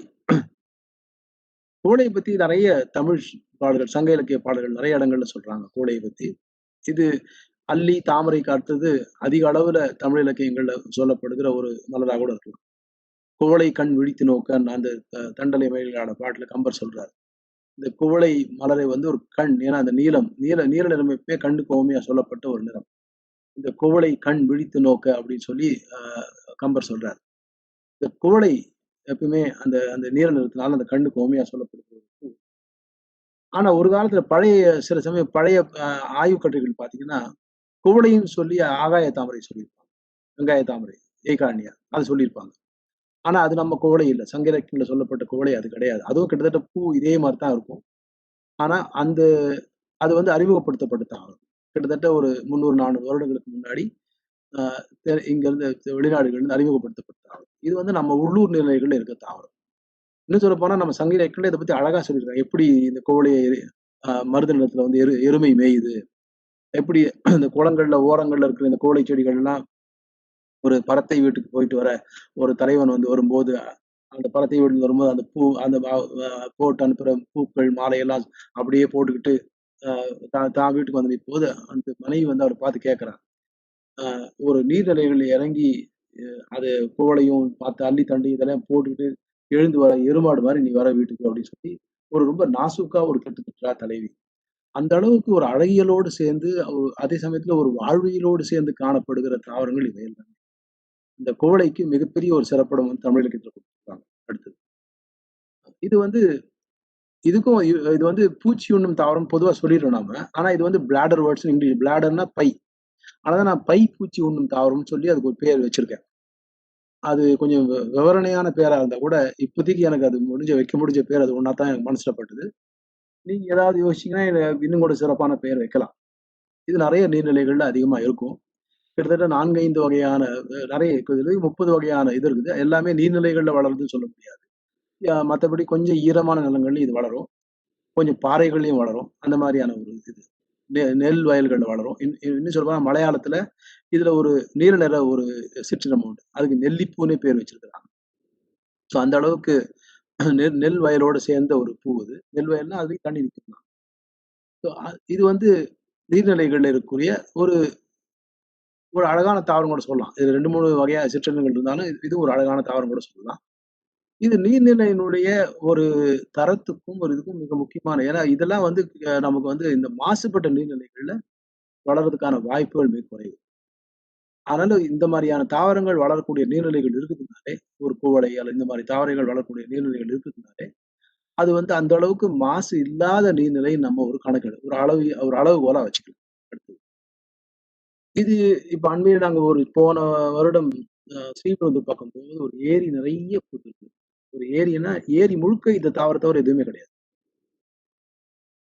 இது ஆங்கிலத்துல லிம்னோஃபிலான்னு சொல்லுவாங்க. அதாவது ஒரு தாவர அ ஒரு நீரை விரும்பும் ஒரு தாவரம். லிம்னோஃபிலான்னா நீரை விரும்புகிற ஒரு தாவரம் தான் பொருள் அது. இந்த பூ பார்த்தீங்கன்னா, இதுக்கு என்ன தமிழ் பேர்? இது தமிழ் பேர் இல்ல. இதுவரைக்கும் யாரும் தமிழ் பேர் சூட்டல. அதனால இதுக்கு இந்த படக்காட்சி தயார் பண்ணும்போது, இதுக்கு என்ன தமிழ் பேர் வைக்கலாம்ன்னு யோசிச்சுட்டு இருந்தேன். எனக்கு திடீர்னு ஒரு ஒரு ஒரு இன்னொரு பூ வந்து இதோட சேர்ந்த ஒரு அமைப்புள்ள ஒரு பூ வந்து எனக்கு திடீர்னு மனசுல வந்துச்சு. இந்த பூ பார்த்தீங்கன்னா, ஒரு குறிஞ்சி பூ மாரியே தான் இருக்கும். ஒரு குழல் வடிவமான ஒரு பூ. அதனுடைய அமைப்பும் வந்து கிட்டத்தட்ட ஒரு குறிஞ்சி பூ மாதிரி.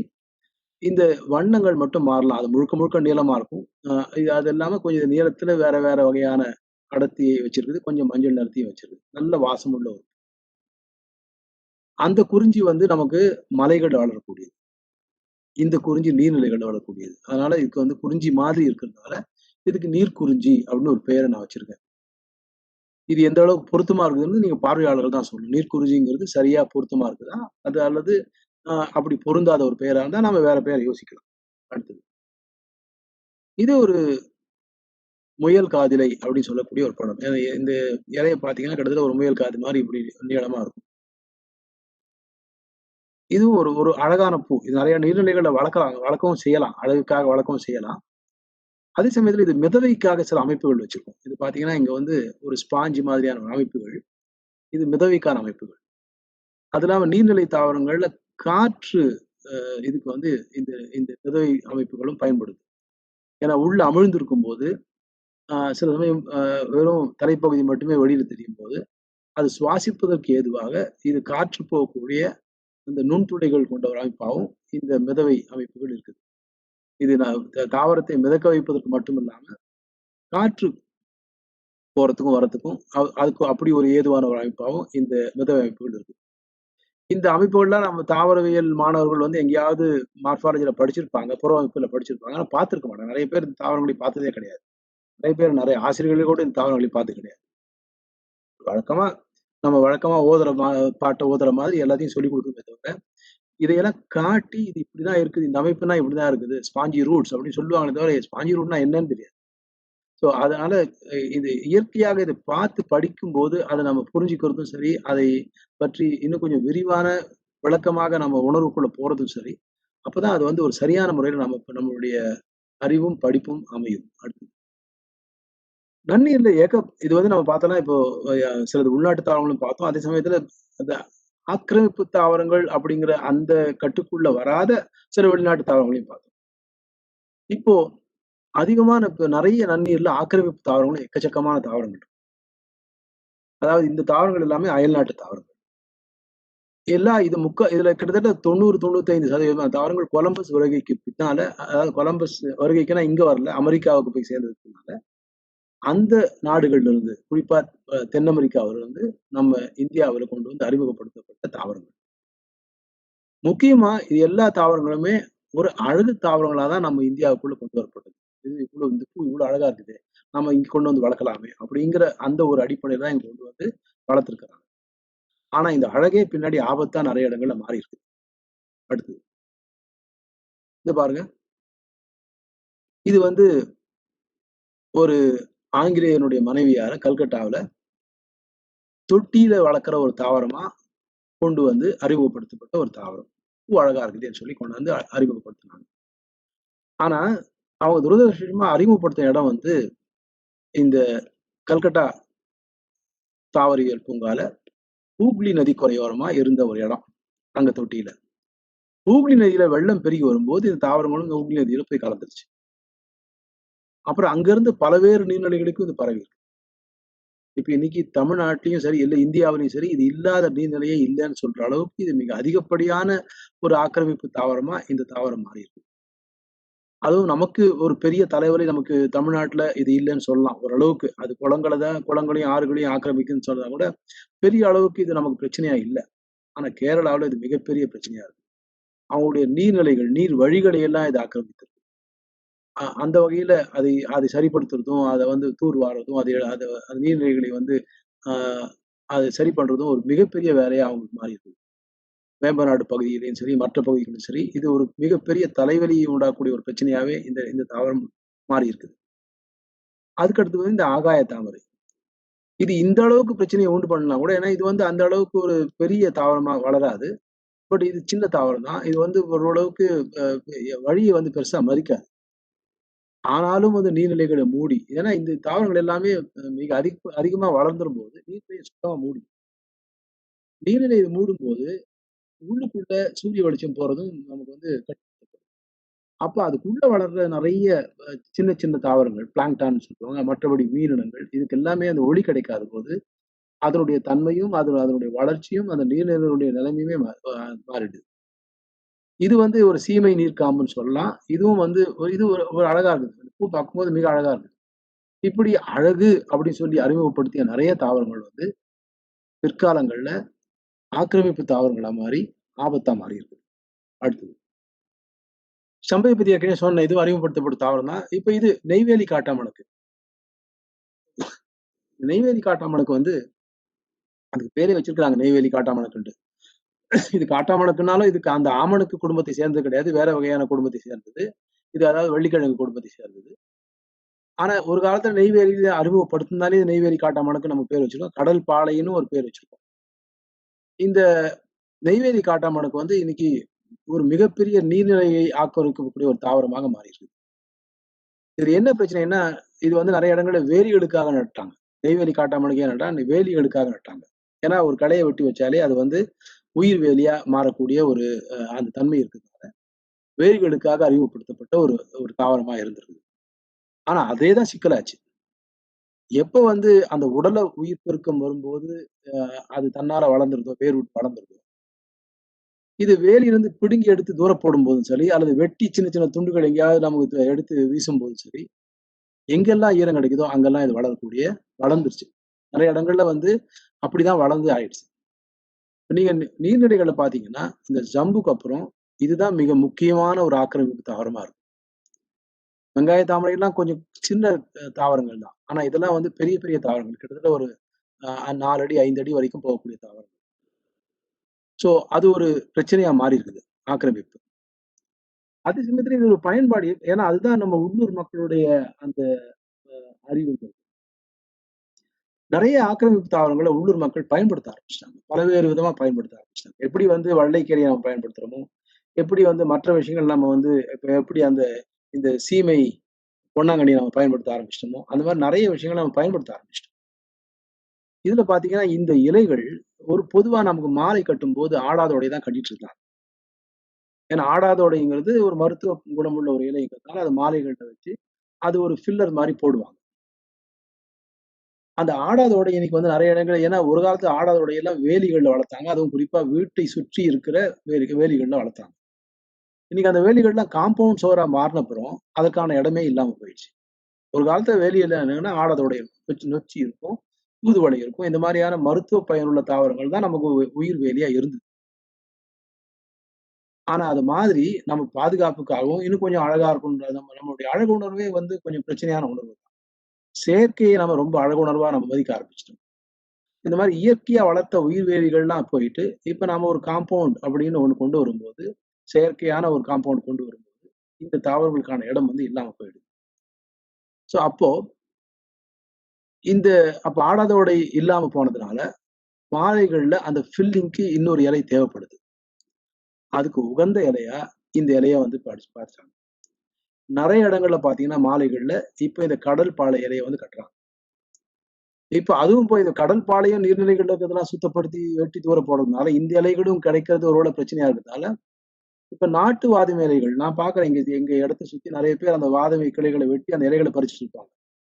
நான் நினைச்சேன் ஒருவேளை தையல் இலைக்கு பயன்படுத்துறாங்களோன்னு பார்த்தேன். அப்ப இல்ல அவங்க கேட்டபோது சொன்னாங்க இது மாலைக்கு கட்ட கொண்டு போறோம் அப்படின்னு. சோ நமக்கு வந்து மாற்று பொருட்கள் வந்து நாம வந்துகிட்டே இருக்கு. சோ ஒரிஜினலா ஆடாதொடை பயன்படுத்தின இடத்துல கடல் பாளையை பயன்படுத்தணும். கடல் பாளையும் கிடைக்காத இடத்துல இப்ப வந்து நாட்டு வாதுமையை பயன்படுத்த ஆரம்பிச்சிருக்கோம். ஒரு காலத்துல இதுவும் வந்து மக்களுக்கான ஒரு வருமானம் தரக்கூடிய ஒரு செடியா இருக்கு. ஏன்னா இந்த இலைகளை கொண்டு போய் அந்த மாலை கடைகள்ல விக்கும்போது, அது அவங்களுக்கு ஒரு சிறிய வருமானத்தை கொடுக்கும். அந்த சிறிய வருமானம் கூட உள்ளூர் மக்களுக்கு மிக முக்கியமான வருமானம். ஒரு நாளைக்கு அதுல ரூ. 10 கிடைச்சாலும் சரி, ஒரு 20, 30 கிடைச்சாலும் சரி, அது ஒரு குறிப்பிடத்தகுந்த வருமானம் அவங்களுக்கு, அவங்களுடைய குடும்ப செலவுகளை பொறுத்தவரைக்கும், அவங்களுக்கு வேற வகையான செலவுகளை அடுத்தது. இது வந்து மலைப்பாங்கான இடங்கள்ல, கிட்டத்தட்ட உங்களுக்கு வந்து ஊட்டி, அ இந்த கொடைக்கானல் போன்ற இடங்கள்ல மிக அதிகமா காணப்படுகிற ஆக்கிரமிப்பு தாவரங்கள். இது ரொம்ப அழகா இருக்கு. இது அதேதான் அழகுன்னு அறிமுகப்படுத்தணும் தான். இது ஏரம் லில்லின்னுவாங்க. எத்தியோப்பிய லில்லின்னு சொல்லலாம். இந்த லில்லி அழகா இருக்குன்னு சொல்லி, இத கொண்டு வந்து நீர்நிலைகள் ஓரங்கள்ல போட்டாங்க. இப்ப சில இடங்கள்ல பார்த்தீங்கன்னா, இப்ப இப்ப இன்னைக்கு இப்ப கொஞ்சம் குறைஞ்சிருக்குது.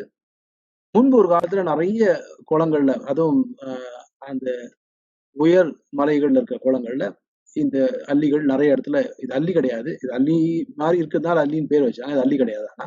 சேப்பங்கிழங்கு குடும்பத்தை சேர்ந்தது. இதுவும் வந்து மிக அதிகப்படியா குளங்களுடைய ஓரங்கள்ல, குளங்களுடைய நடுப்பகுதி வரைக்கும் இது செடிய வந்து ஆக்கிரமிச்சு, நெறைய குளங்கள் நீங்க பார்த்திருக்கலாம். ஆனா இன்னைக்கு அதெல்லாம் கொஞ்சம் சரி பண்றதுனால இந்த தாவரங்களுடைய எண்ணிக்கை வருது. ஆனா அதே சமயத்துல இது இன்னொரு வகையான பயன்பாடு இருக்கு. அதுதான் எப்பயுமே நம்ம உள்ளூர் மக்களுடைய அந்த பயன்பாட்டு அறிவை வந்து நீங்க வியந்து பார்க்கணும்.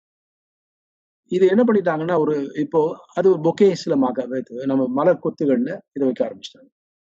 இப்போ மலர் கொத்துகள வைக்கும்போது ஒரு அழகுக்கு அழகாகுது, அதே சமயத்துல பயன்பாட்டுக்கு பயன்பாடு ஆகுது. அதே சமயத்துல இந்த தாவரத்தை கட்டுப்படுத்திய அனுமானம்.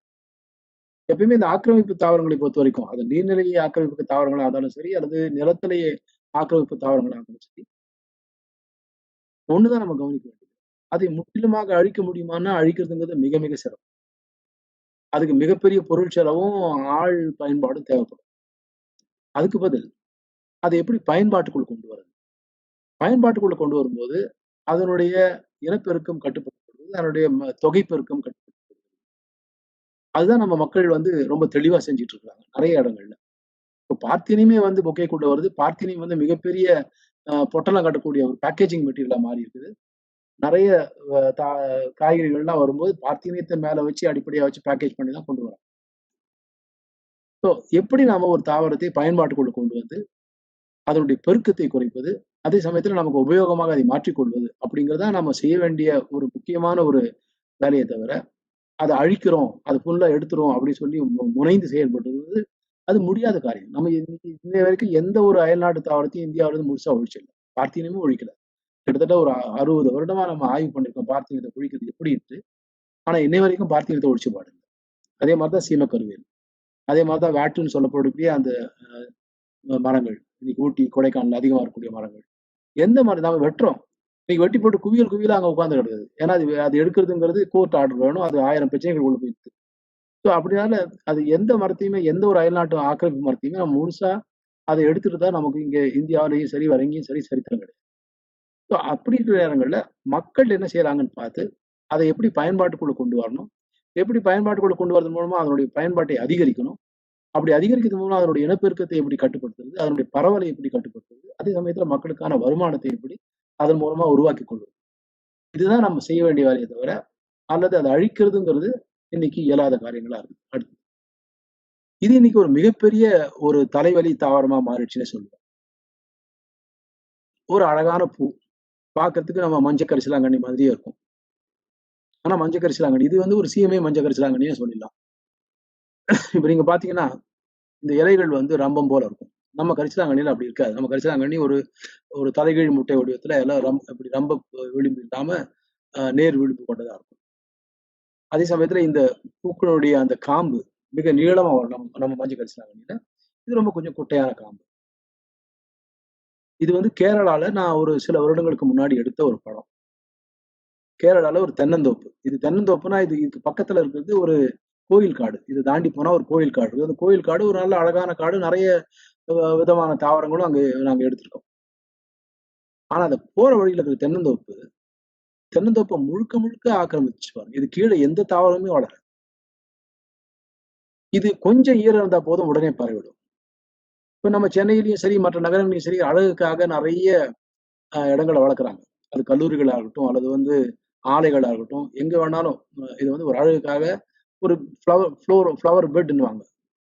அந்த மாரி ஒரு பூ படுக்கையா இது வளர்றதுக்கான ஒரு தாவரமா பயன்பட்டு நெறைய நேரங்கள்ல இன்னொரு பிரச்சனையும் வந்துருது. இதுதான் கரிசலாங்கண்ணின்னு கொண்டு போய் இந்த இலைய பயன்படுத்துறதுக்கான அந்த முயற்சிகள் நடக்குது. ஆனா இது கரிசலாங்கண்ணி இல்ல. கரிசலாங்கண்ணிக்குள்ள மருத்துவ குணம் இதுல கிடையாது. ஸோ அப்படி வந்து இது வந்து அ ஏற்கனவே சொன்ன மாதிரி அந்த இந்த ஒண்டவந்த பிடாரி, ஊர்ப்பிடாரியினுடைய அந்த நினைவே நமக்கு அழிச்சிருச்சு. இன்னைக்கு நம்ம நாட்டு கரிசலாங்கண்ணிய பார்க்கறதுங்கிறது கொஞ்சம் அரிதுதான். எங்கேயாவது நம்ம வளர்த்தா தான் உண்டு. மூலிகை தோட்டங்கள்லயோ, அல்லது வைத்தியர்களோ, அல்லது யாராவது அது விஷயம் தெரிஞ்சவங்களோ வளர்த்தா தான் உண்டு. ஆனா இதுதான் ஊர் பூரா இருக்குது. இது சிக்கலும் அதேதான். என்ன பண்ணுவாங்க, இது அதிகமா வளர்ந்துச்சுன்னா, ஜாஸ்தி ஆயிடுச்சுன்னு சொல்லி அத வெட்டி, அத தூக்கி குப்பையா கொண்டு போய் எங்கேயாவது கொட்டிடுவாங்க. அப்படி கொட்டுற இடங்கள்ல எங்கெல்லாம் ஈரம் இருக்குதோ, அங்கெல்லாம் இது பரவும். அது நீர்நிலையா இருக்கட்டும், அல்லது வந்து கொஞ்சம் ஈரம் இருக்கிற நிலங்களா இருக்கட்டும், எங்கெல்லாம் ஈரம் இருக்குதோ, எங்கெல்லாம் வந்து ஓரளவுக்கு அதுக்கு தண்ணி கிடைக்குதோ, உடனே வேர் விட்டு, ஒவ்வொரு கணுவுலயும் வேர் விட்டு, அப்படியே படர்ந்து ஆக்கிரமிச்சுரும். ஆனா இத நம்ம அழகு செடியா வளர்க்கிறோம். இதெல்லாம் ஆபத்தான தாவரங்கள். அடுத்தது. இதனுடைய இன்னொன்னு வந்து இன்னொரு இது வந்து நம்ம கன்னியாகுமரி மாவட்டத்திலயும், திருநெல்வேலி மாவட்டத்திலயும் இருக்குது. ஆனா, இது வந்து ஒரு அழகுக்காக வளர்க்கப்படுற ஒரு தாவரம். இப்போ எப்படி வெங்காய தாமரை வந்து ஒரு தொட்டியில வளர்க்க வேண்டிய ஒரு தாவரமா கொண்டு வந்து அறிமுகப்படுத்தப்பட்டு, அது வெள்ள காலங்கள்ல எப்படி நீர்நிலைகளோடு கலந்து, இன்னைக்கு எப்படி எல்லா நீர்நிலைகளையும் பரவி இருக்குதோ, அதே மாதிரி இந்த மாரி தொட்டியில வளர்க்கக்கூடிய அழகு தாவரங்கள் பரவாதுங்கிறதுக்கு என்ன உத்தரவாதம்? இன்னைக்கு ஏதோ ஒரு இடங்கள்ல, ஏதோ ஒரு ஒரு தோட்டத்துல அல்லது ஏதோ ஒரு தாவர பூங்கால இது ஒரு ஒரு ஒரு தாவரமா, அதே சமயத்துல ஒரு அழகான தாவரமா, அல்லது மாணவர்களுக்கு வந்து பார்க்க வேண்டிய ஒரு தாவரமா வளர்த்துட்டு இருக்கலாம். ஆனா நாளைக்கு மழைக்காலங்கள்ல இன்னைக்கு பெய்யுற மழையெல்லாம் கொஞ்ச நெஞ்ச மழை. எல்லா இடங்கள்லயும் மழை பெய்யுது. எல்லா இடங்கள்லயும் கொட்டுன்னு கொட்டுது. நெறைய இடங்கள்ல வெள்ளக்காடாகுது. அப்படிப்பட்ட சூழ்நிலைகள்ல இந்த நீர்நிலை தாவல்கள் அந்த வெள்ளங்கள் மூலமா பரவி மற்ற இடங்களுக்கு போய் சேராதுங்கிறதுக்கு என்ன உத்தரவாதம் நம்மகிட்ட இருக்கு? அதனால தான் இதெல்லாம் நம்ம கொஞ்சம் கவனிச்சு அறிமுகப்படுத்த வேண்டிய தாவரங்களா இருக்கிறோம். இது அழகா இருக்குன்னு சொல்லி போய் எங்க வீட்டு தொட்டிலயோ, உங்க வீட்டு தொட்டிலயோ வளர்க்கக்கூடிய தாவரங்களா இல்ல. நமக்கு வளர்க்கலாம். எப்படின்னா நம்மளால இது வந்து மற்ற இடத்துக்கு பரவாம நம்ம வந்து கட்டுப்படுத்தக்கூடிய உத்தரவாதம் நம்மளால தர முடியும்னா, அப்ப இது தாவரங்கள வளர்க்கலாம். அடுத்தது. இது எல்லாமே சீமை அல்லிகள்ன்னு சொல்லலாம். வெளிநாட்டிலிருந்து கொண்டு வரப்பட்ட அறிமுகப்படுத்த அழகான ஒரு அல்லிப்பூக்கள். இன்னும் பலவிதமான அல்லிகள் இருக்கு. ஏற்கனவே 30 வகையான அல்லிகள் நமக்கு இந்தியால இருக்குது. அதுல மிக பெரும்பாலானவை அயல்நாட்டிலிருந்து இங்க வந்து வளர்க்கிற மலர்கள் தான். ஒவ்வொன்னும் ஒரு அழகான மலர் தான். அப்படி இருக்கும்போது, இந்த அல்லிகள் வந்து வெள்ளத்தின் மூலமா பரவுதுங்கிறது கொஞ்சம் கரவுது. ஏன்னா, இதெல்லாம் வந்து நமக்கு அ இது காய்கள் மூலமாவோ, அல்லது விதைகள் மூலமாவோ அ இனப்பெருக்கம் செய்யக்கூடிய அல்லிகள் இல்ல. எல்லாமே கீழ இருக்கிற கிழங்குகள் கொண்டு போய் வைக்கிறது மூலமா வர்றதுதான். இது பெரிய அளவுக்கு காய்களையும் உருவாக்குறது. அதனால அந்த ஆபத்து குறைவு தான். ஆனா அப்படியே பெயர்ந்து போய் இன்னொரு இடத்துல சேராதுங்கிறதுக்கு என்ன உத்தரவாதம் இருக்கு? ஒரு குளத்துல இருந்து ஏன்னா வெள்ளம் வரும்போது, வெள்ளம் எவ்வளவு வேகத்துல வருதுன்னு தெரியும். அந்த மாரி வரும்போது, அந்த நீர்நிலைகள் வந்து அதுவும் குறிப்பா ஆழம் குறைந்த நீர்நிலைகள்ல அப்படியே பெயர்த்து எடுத்துட்டு போய் இன்னொரு இடத்துல சேர்க்காதுங்கிறதுக்கு என்ன உத்தரவாதம் நமக்கு இருக்கு? சரி அப்ப நாளைக்கு இந்த தாவரங்களெல்லாம் நம்ம 10 எவ்வளவோ இடங்கள்ல, எவ்வளவோ பகுதிகள்ல இது கொண்டு போய் நம்மளை அறியாமயே நாம வந்து அத வந்து ஒரு ஆக்கிரமிப்பு தாவரங்களா மாற்றக்கூடிய ஒரு சூழ்நிலையை நம்ம உருவாக்கி வச்சிருக்கிறோம். அடுத்தது. இப்ப என்ன பயன்? இந்த இந்த நீர்நிலை தாவரங்கள்லாம் என்ன பயன்? அது தாவரத்து அது அப்ப இப்ப நமக்கு இன்னொரு பிரச்சனை வருது. ஆ நம்மளுடைய அரசு நிறுவனங்கள் அத பார்க்கக்கூடிய ஒரு பார்வை. நீர்நிலைன்னா அது வந்து நீர் மட்டுமே தங்கி இருக்கணும். வேற எந்த தாவரமும் அதுல இருக்கக்கூடாது. அப்படின்னு ஒரு வரட்டுத்தனமான ஒரு பார்வையை வந்து சில அ அரசு நிறுவனங்கள் பார்க்குது. அரசு இலாக்காக்கள் அத பார்த்திருக்கு. இல்லன்னா அதுல மீன் வளர்க்கலாம். அவ்வளவுதான். மீன் எப்படி வெறும் தண்ணீல மட்டும் வளரும்? மீன் சாப்பிடுறதுக்கு அதுல உள்ள ஒரு பொருள் வேணும் இல்லையா? அது ஏதோ ஒரு தாவரமோ அல்லது அந்த அந்த தாவரத்தினுடைய ஒரு வேற விதமான ஒரு வடிவமோ அதுக்கு வேணும் இல்லையா? மீன் நாம என்ன தொட்டியில வளர்க்குற மீன் மாரி சோறு போட்டா வளர்க்க முடியும்? அதுவும் குளங்குட்டைகள்ல, ஏரிகள்ல அப்படி ஒரு மீன் வளர்க்க முடியாது. ஆனா நம்ம அப்படித்தான் பார்க்கிறோம். மீன் ஒண்ணு நீர் அல்லது மீன். எப்படி இருக்க முடியும்? நீர் இல்லாம மீன் இருக்காது. ஆனா மீனுக்கு நீர்ல ஏதாவது வேணும்ல. அத பற்றிய சிந்தனையே நமக்கு இங்க கிடையாது. அப்படி மாரி ஒரு வரட்டுத்தனமான ஒரு பார்வைகளோடு பார்க்கும்போது, நம்முடைய நீர்நிலைகளுடைய தன்மைய நம்ம வந்து முழுக்கமா அது நீரினுடைய சூழல், நீரினுடைய ஒரு சமமான சூழல்கள வந்து நம்ம முழுக்க மாத்தி பார்க்கிறோம். அல்லது அப்படி அத பார்க்க வேண்டிய பார்வை நம்மகிட்ட இன்னும் வரல. இன்னொன்னு எந்த நீர்நிலையில மிக அதிகமான ஒரு பல்லுயிர் தன்மை பல்லுயிர்ங்கிறது அந்த சொல்லாக்கமும் எனக்கு ஒத்து வராத ஒரு சொல்லாக்கம். நான் உயிரி பன்மம் தான் சொல்லுவேன். எந்த நீர்நிலையில அதிகமான உயிரி பன்மம் இருக்குதோ, அதுதான் ஒரு மிக நல்ல சூழல். அந்த உயிரி பன்மம் அதிகமா இருக்கிற சூழல் தான் அதே சமயத்துல மாசு கட்டுப்பாட்டுக்கும் அது உதவும். ஏன்னா நீர்நிலைகளுடைய மாசுகளே அத எடுத்துக்கிட்டு நீர்நிலைகள் சுத்தமா வச்சுக்கும். இன்னொன்னு அதுல மீனுக்கான இடம் தந்து, அந்த அந்த அழுக்குகளையும், மற்ற விஷயங்களையும் மீன்கள் வந்து அது சரி செஞ்சு, நீர்நிலைய இன்னும் கூட சுத்தமா வச்சுக்கும். அடுத்து வாழ்வாதாரம். நெறைய நீர்நிலைகள் வந்து மிகப்பெரிய வாழ்வாதாரம். ஏன்னா இந்த மீன் பிடித்த மீ மீ மீன் மீன்களா இருக்கட்டும், சுற்றுலாவா இருக்கட்டும், மற்றபடி வேற வகையான விஷயங்களா இருக்கட்டும். எல்லாமே இந்த வாழ்வாதாரம் வந்து நெறைய நீர்நிலைகள் நான் சொன்னேன் ஏற்கனவே தாமரைய வச்சு இப்படி வாழ்வாதாரம் இருக்கு. அல்லது மற்ற நீர்நிலை தாவரங்களை எப்படி கிள்ளி எடுத்துட்டு போய் கீரையாகவோ, அல்லது வேற வகையாகவோ வளர்க்குறாங்க. அல்லது வந்து பூக்கொத்துகள்ல பயன்படுத்துறதுக்கான இதுவா வளர்க்குறது. எப்படி நெறைய இடங்கள்ல மக்களுக்கான உள்ளூர் மக்களுக்கான வாழ்வாதாரமா அந்த நீர்நிலை தாவரங்கள் இருந்துட்டு தான் வருது. இந்த வாழ்வாதாரங்கள பெருக்குவதன் மூலமாக, அல்லது இந்த வாழ்வாதாரங்கள ஒரு கட்டுப்பாட்டோட பெருக்குவதன் மூலமாக, இந்த நீர்நிலை தாவரங்களை நம்ம இன்னும் நம்ம வந்து அதனுடைய பெருக்கத்தையும் தவிர்க்க முடியும். அதனால வரக்கூடிய மற்ற விஷயங்கள் இன்னைக்கு எய்கானியா அந்த வெங்காய தாமரையே மிகப்பெரிய உரமாகவும், மிகப்பெரிய இன்னும் சொல்லப்போனா அது அ அந்த ஒரு உயிர் வழி அந்த பயோகேஸ் உருவாக்குறதுக்கான ஒரு மூலப்பொருளாவும் இன்னைக்கு பெரிய அளவுல பயன்படுது. அப்படி நம்ம அது பயன்பாட்டுக்குள்ள கொண்டு வரதுன்னு தான் நமக்கு அது அது ஒரு முக்கியமான விஷயம். இன்னொன்னு இந்த நீர்நிலைகள் அந்த உயிரி பன்மத்தினுடைய இனப்பெருக்கத்துக்கு மிக முக்கியமான இடம். ஏன் இப்ப இன்னைக்கு இது நன்னீர் நிலைகளை பத்தி பேசுறோம். ஓர்நீர் நிலைகள்ல ஏன் வந்து நம்ம அந்த அலையாத்தி காடுகள்ல அதிகமாக மீன்களும், அதிகமான இறால்களும் வளர்றத பத்தி பேசுறோம். ஏன்னா, அங்க இருக்கிற அமைப்பு, அந்த தாவர அந்த கழிவுகள் விழுந்து, அதுல இருக்கிற அந்த மைக்ரோ பிளாங்க்டான் வளர்றதுக்கான வாய்ப்பு, அவற்றை உட்கொண்டு இந்த வகையறாக்கள் மீன்களும் சரி, இறால்களும் சரி பெருகுவதற்கான வாய்ப்பு, அதனுடைய வேர்ப்பகுதி அதனுடைய இனப்பெருக்கத்துக்கு இடம் தரக்கூடிய ஒரு இடம். இதெல்லாம் சேர்ந்து தான் அங்க வந்து அந்தந்த உற்பத்தி திறன் அதிகமாகும். அதே மாரி தான் நன்னீர்நிலைகளுக்கும் அதேதான். அதே மாரி இந்த நீர்நிலைகள் மிக முக்கியமான ஒரு வேலை செய்யுது. நிலத்தடி நீரை வந்து மேம்படுத்துது. ஏன்னா நிலத்தடி நீர் வந்து உங்களுக்கு அதனால தான் தமிழ்நாடு பூராவுமே நெறைய இடங்கள்ல நமக்கு மேற்கு தொடர்ச்சி மலையிலிருந்து வரக்கூடிய ஆறுகளை, அல்லது கிழக்கு தொடர்ச்சி மலையிலிருந்து வரக்கூடிய ஆறுகள் எல்லாமே நமக்கு வந்து ஏன்னா, நம்மளுடைய பூமியே வந்து மேற்கிலிருந்து கிழக்கு நோக்கி சரிவாக சாய்ந்த ஒரு பூமி. நம்ம பீடபூமின்னு தமிழ்ல படிச்சிருப்போம். அந்த காலங்கள்ல பாடப்புத்தகங்கள்ல. பீடபூமின்னா மேட்டு நிலம் அவ்வளவுதான். பீடம்னா உயர்ந்தது. அது சமயம் நமக்கு அது தமிழ்ல சொல்லும்போது அவ்வளவு நல்ல சொல்லாவும் சொல்ல பீடபூமின்றது ஏதோ திட்டுற மாரி இருந்தது. ஆனா அது மேட்டு நிலம். மேட்டு நிலம்னா கொஞ்சம் உயர்ந்த நிலம்.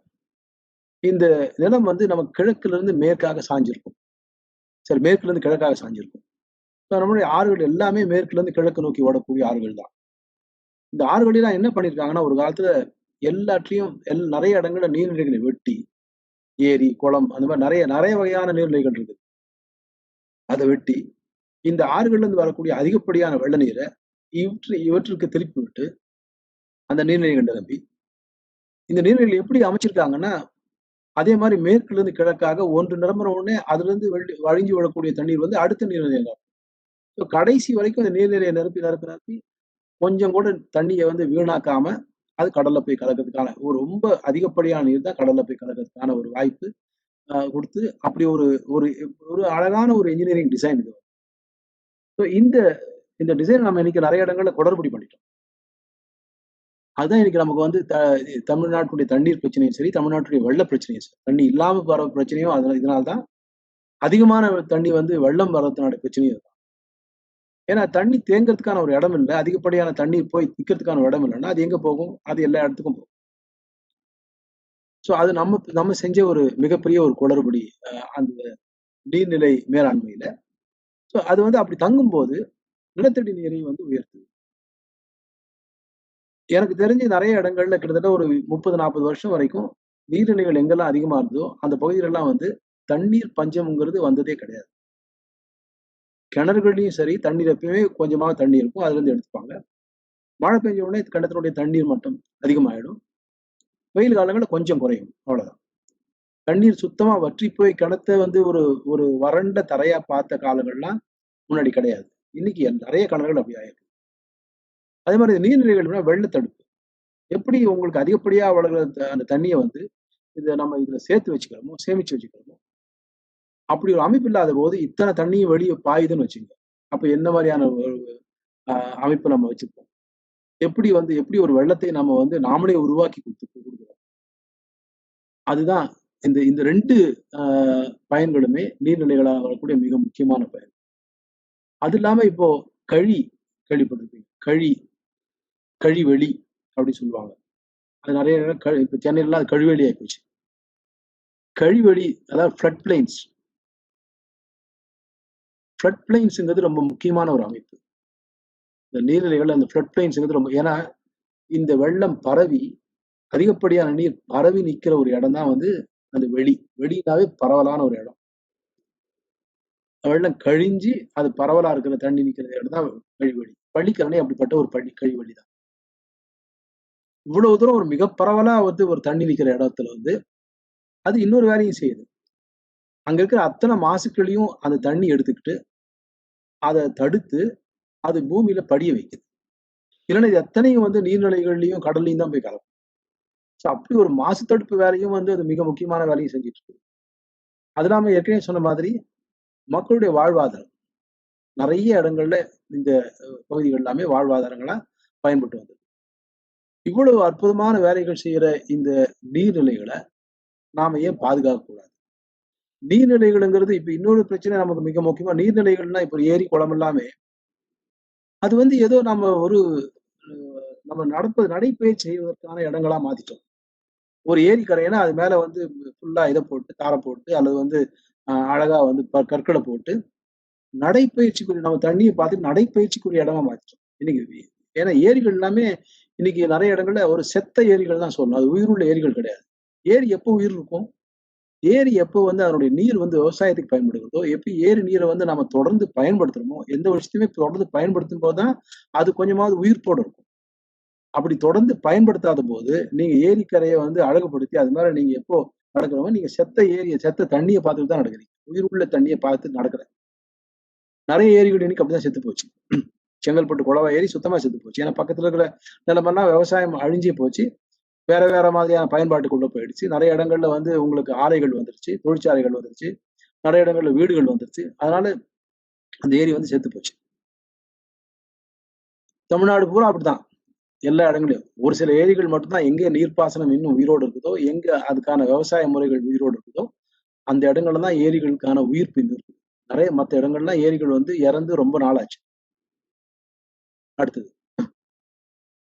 இது மனிதனுடைய தலையீடு தான். நான் ஏற்கனவே சொன்ன மாரி, நாம தான் வந்து ஒரு நீர்நிலையினுடைய அதனுடைய வளத்தையும் சரி, அதனுடைய உயிர் பன்மத்தையும் சரி, அதனுடைய தன்மையும் சரி, அது நம்மளுடைய செயல்களை பொறுத்து தான் இருக்கு. நம்மளுடைய செயல்கள் எவ்வளவு மோசமான செயல்களா இருந்ததுக்கு ஒரே ஒரு உதாரணம் தான் சொல்லணும். நான் இருக்கிற இடத்துக்கு பக்கத்துல செட்லப்பாக்கம் ஏரி இருக்குது. ஒரு காலத்துல அது மிகப்பெரிய கிட்டத்தட்ட நான் சொல்றது ஒரு 30, 40 வருஷத்துக்கு அந்த ஏரிக்கரை வழியா நடந்து போயிருக்கேன். அதுக்கு கீழலாம் மிகப்பெரிய விவசாய நிலம் இருக்கும். எவ்வளவு அழகா பச்சை பசேல்னு இருக்கும். அந்த அந்த விவசாயத்த வந்து ரொம்ப திட்டமிட்டு கெடுத்தாங்க. மழை பெய்யும்போது ஏரிக்கரைய உடைச்சு விட்டுறது, அல்லது கண்மாய வந்து அந்த அந்த தண்ணி வரத்த கட்டுப்படுத்தக்கூடிய அந்த கண்மாய வந்து உடைச்சு விட்டுறது. அப்படி பண்ணி அந்த ஏரியினுடைய தண்ணியே இல்லாம பண்ணிட்டு அந்த இடத்துல விவசாயத்த ஒழிச்சாங்க. விவசாயத்த ஒழிச்ச உடனே அடுத்தது என்ன ஆச்சுன்னா, அந்த இடமெல்லாம் வந்து இன்னைக்கு ரியல் எஸ்டேட். எல்லாமே வந்து இன்னைக்கு அ இடங்களாக, மக்கள் வாழ் இடங்களாக மாறிப்போச்சு. அப்படி வந்த பிறகு, அந்த ஏரி என்ன ஆச்சுன்னா, அந்த ஏரியில வந்து பின்னாடி ஒரு குப்பை கொட்டுற இடம் ஆயிடுச்சு.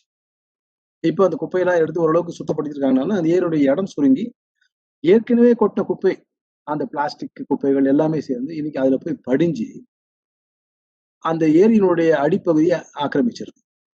எந்த அளவுக்கு ஆக்கிரமிச்சிருக்குன்னா, அந்த ஏரியிலிருந்து 100 அடி தள்ளி இருக்கிற ஒரு வளாகத்துக்கு நிலத்தடி நீர் இல்ல. 200 அடி, 300 அடி போர் போட்டாலும் நிலத்தடி நீர் வரல. ஏன்னா, அந்த ஏரியில இருக்கிற தண்ணி வந்து நிலத்துல ஊறி அந்த அளவுக்கு வெளிய வரல. கீழ பூரா பிளாஸ்டிக் அடைச்சு தண்ணிய வந்து பூமிக்குள்ள விடல. இதுதான் நாம செஞ்சிருக்கிற ஒரு மிகப்பெரிய ஒரு தவறு. சோ நம்ம செய்யற எந்த தவறுமே வந்து உடனே தெரியாது. இந்த குப்பையெல்லாம் நம்ம வந்து உடனே இந்த தலைமுறை தான் போட்டது நம்ம பழி சொல்ல வேண்டியதில்ல. இது எத்தனையோ தலைமுறையா போட்ட குப்பை. சோ பல தலைமுறைகளா நாம செய்யக்கூடிய தவறுகள் வந்து ஏதாவது ஒரு தலைமுறைய பாதிக்கும். இப்ப இந்த தலைமுறைக்கு இங்க தண்ணி இல்ல. சோ நம்மளுடைய தலையீடு, நம்மளுடைய பிரச்சனைகள் தான் நாம இந்த நீர்நிலையை வந்து எந்த அளவுக்கு நாம பாதுகாக்கணும், எந்த அளவுக்கு நம்ம நெறைய பேசுறோம். ஆனா எந்த அளவுக்கு அத உணர்ந்து செய்யறோங்கிறது தான் நம்ம யோசிச்சு பார்க்க வேண்டிய விஷயம். எல்லாருக்கும் தெரியும் தண்ணி முக்கியம், எல்லாருக்கும் தெரியும் நீர்நிலைகள் முக்கியம், எல்லாருக்கும் தெரியும் இதுல இருந்து நெறைய அதனுடைய பயன்கள் நெறைய இருக்குது. எல்லாருக்கும் தெரிஞ்சது தான். 1ஆம் கிளாஸ்ன்னு படிக்கிறோம். இன்னும் சொல்லப்போனா. எல்லா வகுப்புகள்லயும் சுற்றுச்சூழல் பத்தி ஒரு பாடம் இருக்குது. எல்லா வகுப்புகள்லயும் அது யாரோ ஆசிரியர்கள் சொல்லிக் குடுக்குறாங்களா, அல்லது வந்து படிக்கிறாங்களா, அது வேற விஷயம். ஆனா எல்லா வகுப்புலயும் இருக்குது. நெறைய பேசுறோம். ஆனா எவ்வளவு தூரம் உணர்ந்திருக்கோம்? நம்ம அரசியல்வாதிகள் எவ்வளவு தூரம் உணர்ந்திருக்கிறாங்க? நம்முடைய அதிகாரிகள் எவ்வளவு தூரம் உணர்ந்திருக்கிறாங்க? இதுதான் நம்ம வந்து இன்னைக்கு யோசிக்க வேண்டியது. நம்ம இது சமூக பொறுப்புங்கிறது ஒண்ணு இருக்குது. எல்லாருக்குமே அந்த சமூக பொறுப்பு இருக்குது. சமூக பொறுப்பு வந்து பல வகையான விஷயங்கள்ல அது வெளிப்படலாம். 1 இதை பற்றி ஒரு விழிப்புணர்வு தர்றது. 2வது நம்ம அதுல அது வந்து பங்கு கொள்றது. 3வது மக்களுக்கு அத பத்தி சொல்றது. அல்லது அந்த ஏரிகளை வந்து எப்படி மேம்படுத்தி இப்ப இன்னைக்கு நெறைய இளைஞர்கள் வந்து அந்த மாரி ஏரிகளை மேம்படுத்துகிற ஒரு திட்டங்கள்ல தன்னார்வலா நெறைய பேர் வேலை செய்றாங்க. சேலகிரி ஏரி அப்படித்தான் ஒரு இளைஞர் குழாம் வந்து செஞ்சு அது ஓரளவுக்கு நல்லா கொண்டு வந்திருக்கு. சோ அந்த மாதிரியான ஒரு பங்கு கொண்டு, அந்த மாதிரியான அமைப்புகளோடு சேர்ந்து நம்ம பணியாற்றுறது. இதெல்லாம் தான் நம்மளுடைய பிற்கால நீர் நிலைகளுடைய வளத்தையும், அந்த நீர்நிலைகள்ல இருக்கக்கூடிய அந்த உயிரி பன்மத்தையும் அ வளர்க்கறதுக்கும் சரி, பாதுகாக்கிறதுக்கும் சரி, நம்ம என்ன பண்ண போறோம் அப்படிங்கிறத பொறுத்து தான் இருக்கு. அடுத்தது அதான் கடைசின்னு நெனைக்கிறேன். சரியா? நன்றி. மிக்க நன்றி ஐயா. மிக தெளிவான, அருமையான நீர்தாவரங்கள் குறித்து தெளிவாக அறிந்து கொள்ள முடிந்தது. அதைவிட முக்கியமாக இறுதியாக தாங்கள் கூறிய கருத்துக்கள் அனைவருக்கும் நிச்சயம் தேவைப்படும் ஒரு அறிவுரையாகவும் இருந்தது. நம்மால் இயன்றதை நிச்சயம் இந்த சூழலை பாதுகாக்கவும், நீர்நிலைகளை பாதுகாக்கவும் முன்னெடுப்போம் ஐயா. இந்த உரையை நிகழ்வதற்கு ஆரம்ப புள்ளியாக இருந்த முனைவர் ரவிச்சந்திரன் ஐயாவிற்கும் நன்றியை இக்கணத்தில் தெரிவித்துக் கொள்கிறோம். கட்டாயம் என்னுடைய நன்றி அவருக்கு மிக முக்கியம். அதே மாரி கணேசனுக்கும் ரொம்ப முக்கியம். நன்றிங்க ஐயா. ஆ கேள்வி பதிலுக்கு போயிடலாங்களாங்க ஐயா அடுத்து அப்படியே? போடலாம், போடலாம். ஆ கேள்விகள் இருக்குன்னு ஒரே இருக்கு வந்திருக்குங்க ஐயா. கொஞ்சம் அனுப்பிச்சிருக்காங்க. முதல்ல அத கேட்டுட்டு அதுக்கப்புறம் கேட்டுக்கலாம். உரையாடலில் உள்ளவருக்கு சரி. ஒரு சிறு வேண்டுகோள். செயலில் பகிரப்பட்டுள்ள கூகுள் ஃபார்மில் இன்றைய நிகழ்வு குறித்து தங்களது கருத்துக்களையும், அ த தங்களைப் பற்றி சில தகவல்களையும் பகிர்ந்து கொள்ளுமாறு கேட்டுக்கொள்கிறோம். சூழல் அறிவோம் கும் குழு உரையாடலின் முந்தைய காணொளிகளும், இந்த காணொளியும் காண சூழல் அறிவோம் யூடியூப் பக்கத்தை காணலாம். வரும் காணொளிகள் குறித்து தெரிந்து கொள்ள சூழல் அறிவோம் முகநூல் பக்கத்தை காணலாம். ஆ, ஐயா முதல் கேள்வி பத்ரிநாராயணன் ஐயாவிடமிருந்து வந்திருக்கிறது. Which are the சொல்லுங்க. trees which can withstand stagnation and hence are suitable for planting in the bed of tank? Apart from Acacia nilotica, Barringtonia actiungula, Terminalia arjuna. நெறைய தாவரங்கள் வந்து அந்த மாரி நீர் தேங்கி நிக்கிற நீர்க்கள்ல வளர்றதுங்கிறது கொஞ்சம் சிரமமானது தான். ஏன்னா ஒரு சில தாவரங்களுக்கு தான் அந்த தேங்கி நிற்கிற தண்ணீல வளரக்கூடிய ஒரு தன்மை இருக்குது. இப்ப சீமை கருவேல் எல்லா இடத்துலயும் வளரும். தேங்கி நின்னாலும் வளரும், வறண்ட நிலத்திலயும் வளரும். ஆனா அதுக்காக சீமை கருவேல் போடணும்னு சொல்ல வரல. அதே சமயத்துல இதுல இன்னொரு பிரச்சனை இருக்குது. டேங்க் பெட்ன்னு அவர் சொல்றாரு. டேங்க் பெட்ல இன்னைக்கு மரம் வளர்க்கறது நெறைய அது அது 2 விதமான கருத்துக்கள் இருக்குது. டேங்க் பெட்ல மரம் வளர்க்கறத வந்து இன்னைக்கு பிடபிள்யூ விரும்புறதில்ல. ஏன்னா எல்லா நீர்நிலைகளையுமே அவங்களுடைய கண்ட்ரோல்ல தான் இருக்குது. ஆனா தான் யார் வச்சாலும் அத வெட்டிர்றாங்க. இப்ப வாகை குளத்துல கூட அது ஒரு ஒரு பிரச்சனை ஆச்சு கொஞ்சம் வருஷங்களுக்கு முன்னாடி. அந்த இடத்துல மரங்கள் இருக்கக்கூடாது. நீர்நிலைங்கிறது தண்ணி நிக்கிறதுக்கான ஒரு இடம் தான். உள்ளுக்குள்ள எதுவும் இருக்கக்கூடாது அப்படிங்கிற மாரி.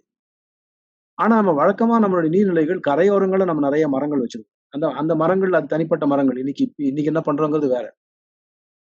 அதுல ஒரு அ அதுல ஒரு விஞ்ஞானம் இருந்தது. ஏன்னா அந்த மரம் நிறைய மரங்கள் என்னென்ன அது எல்லா மரங்களையும் அவங்க ஏரிக்கரை மேலேயும் அந்த குளக்கரை மேலேயும் வச்சிடல. அந்த நீர்நிலை ஓரங்கள்ல வளரக்கூடிய சில மரங்கள் இருக்கு. பனைமரம் ஒண்ணு வச்சாங்க. அது தவிர பனைமரம் மிக முக்கியமான மரம். எல்லா நீர்நிலை ஓரங்களையும் வைக்க வேண்டிய ஒரு மரம். டேங்க் பெட்ல வளர்க்கணுன்றது இல்ல. நீர்நிலை ஓரங்கள் வளர்த்தா கூட. அடுத்து கடம்பு. நீங்க சொன்ன நீர்க்கடம்பு. வேற விதமா 2, 3 கடம்புகள் இருக்கு. அந்த கடம்புகளையும் நம்ம இதுல வளர்க்கலாம். புங்க மரம். டேங்க் பெட்ல வருதா இல்லையால, அந்த பெட்னுடைய ஓரங்கள்ல வளரும். இன்னும் முக்கியமான ஒண்ணு வந்து நம்ம நீர்நிலைகளை சுத்தி ஒரு காலத்துல இயற்கையா செஞ்சிருந்தாங்க. நிறைய நீர்நிலைகள் இன்னைக்கும் அங்கங்க இருக்குது. பிரம்பு. பிரம்பு என்ன பண்ணாங்கன்னா, நீரினுடைய வெளிப்புற கரையில, உள்பக்க கரையில, வெளிப்பக்க கரையில பிரம்பு வந்து அதிகமா வளர்த்தாங்க. நான் நிறைய இடங்கள்ல, நிறைய ஏரிகள்ல பார்த்திருக்கேன். இந்த பிரம்பு வளர்க்கறதுனால 2 வகையான நன்மை உண்டு. ஒண்ணு அந்த ஏரிக்குள்ள போய் அத ஆக்கிரமிக்கிறதுங்கிறது குறைஞ்சிரும். ஒரு கால்நடையோ, மற்ற ஏதோ போறதுங்கிறது குறைஞ்சிரும். இன்னொன்னு அத வருடத்துக்கு ஒரு முறை அந்த பிரம்ப வந்து வெட்டி, அத வந்து ஏலத்துக்கு விட்டு, அதன் மூலமா வர வருமானத்த வச்சுக்கிட்டு, அந்த நீர்நிலைய பராமரிக்கிறதுக்கான செலவுகள அத பண்ணிட்டு இருக்காங்க. அது நீர்நிலைய பராமரிக்கோ அல்லது அந்த ஊர் கோயிலுக்கான ஒரு செலவு கூட அந்த பிரம்ப வெட்டி விக்கிறதுலருந்து வந்துட்டு இருக்கு. இன்னைக்கு நீர்நிலைகள் வந்து அதெல்லாம் நமக்கு வந்து அது முள்ளு செடி அப்படிங்கிறது ஏன்னா நமக்கு அது நம்மளுடைய பார்வை வந்து நாம நாகரிகம் அடைய அடைய வந்து மாறிக்கிட்டே இருக்கு. எது பயனுள்ள செடிகள்லாம் இப்ப முள்ளு செடின்ற பேர்ல நாம வந்து அத விட்டுட்டோம். இப்ப எந்த ஏரி கரையிலயும் வந்து பெரும்பாலான ஏரி கரைகள்ல பெரம்பு வெளிப்புற கரைகள்ல வளர்க்கறது இல்ல. ஏன்னா நம்ம வேற வகையான நம்ம எப்ப அது ஒரு வாக்கிங் ஸ்பேஸா பயன்படுத்த ஆரம்பிச்சோமோ அப்பவே அந்த அந்த பெரம்பு வந்து இல்லாம போயிடுச்சு. சோ அந்த மாதிரி சூழ்நிலைகள்ல என்ன செடி வளர்க்கணுங்கிறது இன்னைக்கு பல அரசு நிறுவனங்களும் பலரும் சேர்ந்து தான் தீர்மானிக்கிறாங்க. ஆனா நெறைய விதமான தாவரங்கள் வளர்க்கலாம். குமிழ மரம் கூட நமக்கு ஏரியினுடைய உள்பக்க கரைகள்ல கொஞ்சம் நட்டு வளர்க்கலாம். அதுவும் ஓரளவுக்கு நீரை தாங்கி வளரக்கூடியது தான். அதே மாரி ஈச்ச மரம். அதுவும் வந்து டேங்க் பெட்ல வந்து வளர்க்கறதுங்கிறது வேண்டான்னு தான் சொல்லுவேன். ஏன்னா அது வந்து நீர் தங்கக்கூடிய இடத்த வந்து குறைக்கும். இன்னொன்னு வந்து அ அது நீர் ஆதாரத்த சீக்கிரம் ஆவியாக்கி அதனுடைய நிலைத்து நிற்கக்கூடிய ஒரு தன்மையும் கெடுத்துரும். ஒரு 4 மாசம் நிக்கக்கூடிய வேண்டிய தண்ணி வந்து ஒரு 2 மாசத்துலயும், 3 மாசத்துலயும் உங்களுக்கு வத்தி போறதுக்கான வாய்ப்பு இருக்கு. ஆனா அது வெட்டி விக்கிறதுனால வருமானம் வரும். பஞ்சாயத்துக்கு வருமானம் வரும். ஆனா அது நமக்கு நீர்நிலைக்கான பயன் பஞ்சாயத்துக்கு வருமானம் மட்டுமே கிடையாது. மக்கள் வாழ்வாதாரத்துக்கும், விவசாயத்துக்கும் முக்கியமா பயன்படும். இது ஏன் நீர்நிலைகள வந்து இன்னொரு ஆக்சுவலா இன்னொரு ஒருத்தர் வந்து அத ஒரு ப்ரொபோசலாவே சொன்னார். நீர்நிலைகள நம்ம வந்து சும்மா இப்படி வைக்கிறத விட, அதுல மரங்கள வச்சு, அந்த மரத்தின் மூலமா வர வருவாயில பஞ்சாயத்துக்கு குடுக்கலாமே அப்படின்னு. நல்லதுதான். ஆனா வருமானமா மட்டுமே நீர்நிலைகள பார்த்துற முடியுமா? நீர்நிலைக்கான மத்த சூழல் அ அந்த பிரச்சனைகள நாம எப்படி அ ஒதுக்கி தள்ளுவோமா? ஒரு நிலத்தடி நீரை மேம்படுத்துறதுலருந்து, அல்லது வேற வகையான அந்த சூழல் பயன்கள்லருந்து, அந்த நீர்நிலைகளுக்கு வேற பங்கு இல்லையா? அந்த நீர்நிலைகள் அப்படி இல்லாம அது கொஞ்சம் ஓரளவுக்கு ஆழம் குறைந்த நீர்நிலைகளோ, கொஞ்சம் மிதமான ஆழமுள்ள நீர்நிலைகளோ மரத்த வளர்த்து, அத முழுக்க முழுக்க ஒரு கட்டாந்தரையா ஆக்கிடுவோமா? வருமானம் வருதுங்கிறதுனால. இந்த கேள்விய நம்ம முன் வச்சு, இந்த மரம் வளர்க்கறது, அதுவும் நீர்நிலை உள்ள மரம் வளர்க்கறத பத்தி நம்ம யோசிச்சோம். நன்றிங்க ஐயா. ஆ பத்ரி ஐயா, நீங்க நேரா பேசிறலாம். அன்மியூட் பண்ணிட்டு.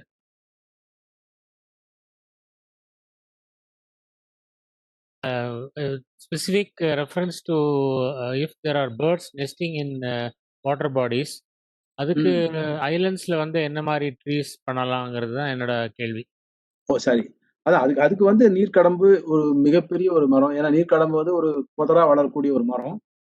அதே மாதிரி நீங்க ஏற்கனவே சொல்லிட்டீங்க சில மரங்கள். ஈச்ச மரம் உள்ள நடலாம். அந்த அந்த மாரி நெறைய மரங்கள் உள்ள நடலாம். ஒரு ஒரு குறிப்பிடத்தகுந்த மரங்கள் தான் நீர்நிலைகள்ல இருக்கிற அந்த நீர்நிலை அந்த தேங்கி நிக்கிற நீர்க்கள்ல வளரக்கூடிய மரங்கள் இருக்குது. எல்லா மரங்களும் அவ்வளவு தூரம் ஒரு 3 மாசம் தங்கினா அது வேர் அழுகி செத்து போயிடும். எல்லா மரங்களுமே அந்த மாரியான மரங்கள் தன்மை கொண்டவை இல்ல. ஒரு 4, 5 வகையான மரங்கள் தான் நம்ம நீர்நிலைகள்ல வளர்க்கலாம். Okay sir. Thank you, thank you. நன்றிங்க ஐயா. ஐயா அடுத்த கேள்வி. நன்னீர் குளங்களில் நீர் ஆவியாதலை குறைக்க நன்னீர் தாவரங்கள் உதவுமா? ஆம் எனில் எவ்வித தாவரங்கள் பயன்படும்னு மேகா கேட்டிருக்காங்க ஐயா. அப்படி இல்ல. ஏன்னா தாவரங்களுடைய இயற்கை தன்மைய வந்து நீரை எடுத்து அத வந்து ஓரளவுக்கு ஆவியாக்குறது தான். நீராவி போக்கு இல்லன்னா தாவரங்கள் இருக்கிறது கஷ்டம். ஆனா நீர்நிலை தாவரங்கள்ல பெரிய அளவுக்கு நீராவி போக்கு நடக்காது. அதனால அது வந்து குறைக்குமான்னா, ஓரளவுக்கு குறைக்கிறதுக்கு வாய்ப்பு இருக்குது. எப்போ நீர்நிலையை முழுக்க ஆக்கிரமிச்சிருக்கும்போது, அது குறைக்கிறதுக்கு வாய்ப்பு இருக்குது. ஆனா அதே சமயத்தினுடைய அதனுடைய கழிவுகள், தாவரத்தினுடைய கழிவுகள் வந்து நீர்நிலைகள்ல தங்கி நீர்நிலைகளுடைய ஆழத்தை குறைப்பதற்கான ஒரு வாய்ப்பும் இருக்கு. அல்லது நீங்க பார்த்தீங்கன்னா, மிகப்பெரிய தாமரை குளம்லாம் தூர்ந்து போயிரும். பெரிய அளவுக்கு அது அது அது தொடர்ந்து நம்ம வருடா வருடம் வந்து கவனிக்கணும்னா, ஒரு ஒரு ஒரு 5, 6 வருடங்கள் கவனிக்க அப்படின்னா, அதனுடைய இலைகளும், அதனுடைய மத்ததும் விழுந்து விழுந்து நெறைய மிகப்பெரிய தாமரை குளங்கள்லாம் தூர்ந்து போயிரும். இப்ப இந்த மாதிரியான பிரச்சனைகள் அந்த நீர்நிலைகளுக்கு இருக்குது. ஆனா, அது ஆவியாகி போறத குறைக்குதான்னா, அந்த கேள்விக்கு வந்து நமக்கு இதுவரைக்கும் சரியான ஒரு அ ஆய்வு ரீதியான ஒரு முயற்சி இல்லன்னு தான் சொல்ல முடியும். அது அப்படி குறைக்கிறதுக்கான வாய்ப்புகளும் இல்ல. நன்றிங்க ஐயா. அடுத்த கேள்வி Badrinarayana ஐயாவிட்டிருந்து.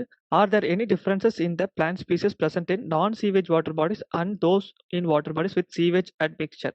Apart from the growth pattern, general feeling is that eichhornia is more often seen in sewage tanks. Is that correct? Sewage tanks மட்டும் இல்ல. அது எல்லா வகையான நீர்நிலைகளும் வளர்ந்துரும். ஏன்னா இன்னைக்கு கேரளால உப்பு தண்ணீலயே அது வருது. சீவேஜ் டேங்க்ஸ் மட்டும் இல்ல. மத்த எல்லா வகையான நீர்நிலைகளையும் வளரும். அதனால இந்த நீர்நிலைகள்ல இன்னொன்னு சீவேஜ்ல வளரக்கூடிய அதாவது மாசுபட்ட நீர்ல வளரக்கூடிய சில தாவரங்கள் வந்து அ நன் அ நல்ல நீர்நிலைகளையும் வளரும். ஆனா நல்ல நீர்ல வளரக்கூடிய தாவரங்கள் வந்து இந்த மாசுபட்ட நீர்கள்ல இப்ப பொன்னாங்கண்ணி ஒரு உதாரணம் நான் சொன்னது. சீமை பொன்னாங்கண்ணின்னு நான் காட்டுனது வந்து எல்லா வகையான நீர்நிலைகளையும் வரும். ஆனா நம்ம நாட்டு பொன்னாங்கண்ணி வந்து அந்த ஒரு மாசுபட்ட நீர்நிலைகள்ல வளர்றது இல்ல. அதனால தான் இன்னைக்கு அது அழிஞ்சுகிட்டே வருது. ஏன்னா நல்ல நல்ல நீர்நிலைகள் வந்து இன்னைக்கு குறைஞ்சிட்டு வரதுனால அதுவும் அழிஞ்சுகிட்டே வருது. இன்னைக்கு நம்ம சித்த மருத்துவத்துக்கு தேவையான ஒரு முக்கியமான மூலிகை வந்து பொன்னாங்கண்ணி தயார் நெறைய பொன்னாங்கண்ணி வச்சு நெறைய பண்றாங்க. அதுக்கான மூலப்பொருள் கிடைக்கிறதுங்கிறது அவ்வளவு கடினமா இருக்குது. அதே சமயத்துல இப்ப மற்ற இப்ப வள்ளைக்கீரை சொன்னேன். மற்ற மற்ற நெறைய கீரைகள் சொன்னேன். இப்ப இது எல்லாமே வந்து எல்லா வகையான சூழலையும் தாங்கி வளரக்கூடிய தாவரங்கள். அது குறிப்பா வெளிநாட்டுல இருந்து வந்த ஆக்கிரமிப்பு தாவரங்கள் வந்து எல்லா வகையான சூழ்நிலையும் தாங்கி வளரக்கூடிய தாவரங்களா தான் இருக்குதே தவிர, இந்த சூழ்நிலை தான் வளரும் அப்படின்னு சொல்ல அப்படின்னு ஒரு நிலைமை இல்ல. அதனால அ நல்ல நீர்நிலைகள்ல எது எதெல்லாம் வளருமோ, அதெல்லாம் மாசுபட்ட நீர்நிலைகளிலும் வளரும். நன்றிங்க ஐயா. அடுத்த கேள்வி. ஐயா ஒரு 3, 4 கேள்விகள் இருக்கு. நேரம் இருக்குங்களா? சொல்லுங்க. நீங்க சொல்லுங்க. மாசுபட்ட நீர்நிலைகளில் மற்றும் சுத்தமான நீர்நிலைகளில் வளரும் தாவரங்கள் சில குறிப்பிடுவோம் ஐயா. ஆ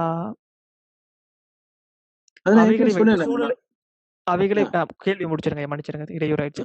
அவைகளை வைத்து சூழலை புரிந்து கொள்ள. அதுதான். இப்ப நீர்நிலையில வளரக்கூடிய தாவரங்களை வைத்து, அந்த நீர்நிலை எப்படிப்பட்ட நீர்நிலைன்னு சொல்லிடலாம்.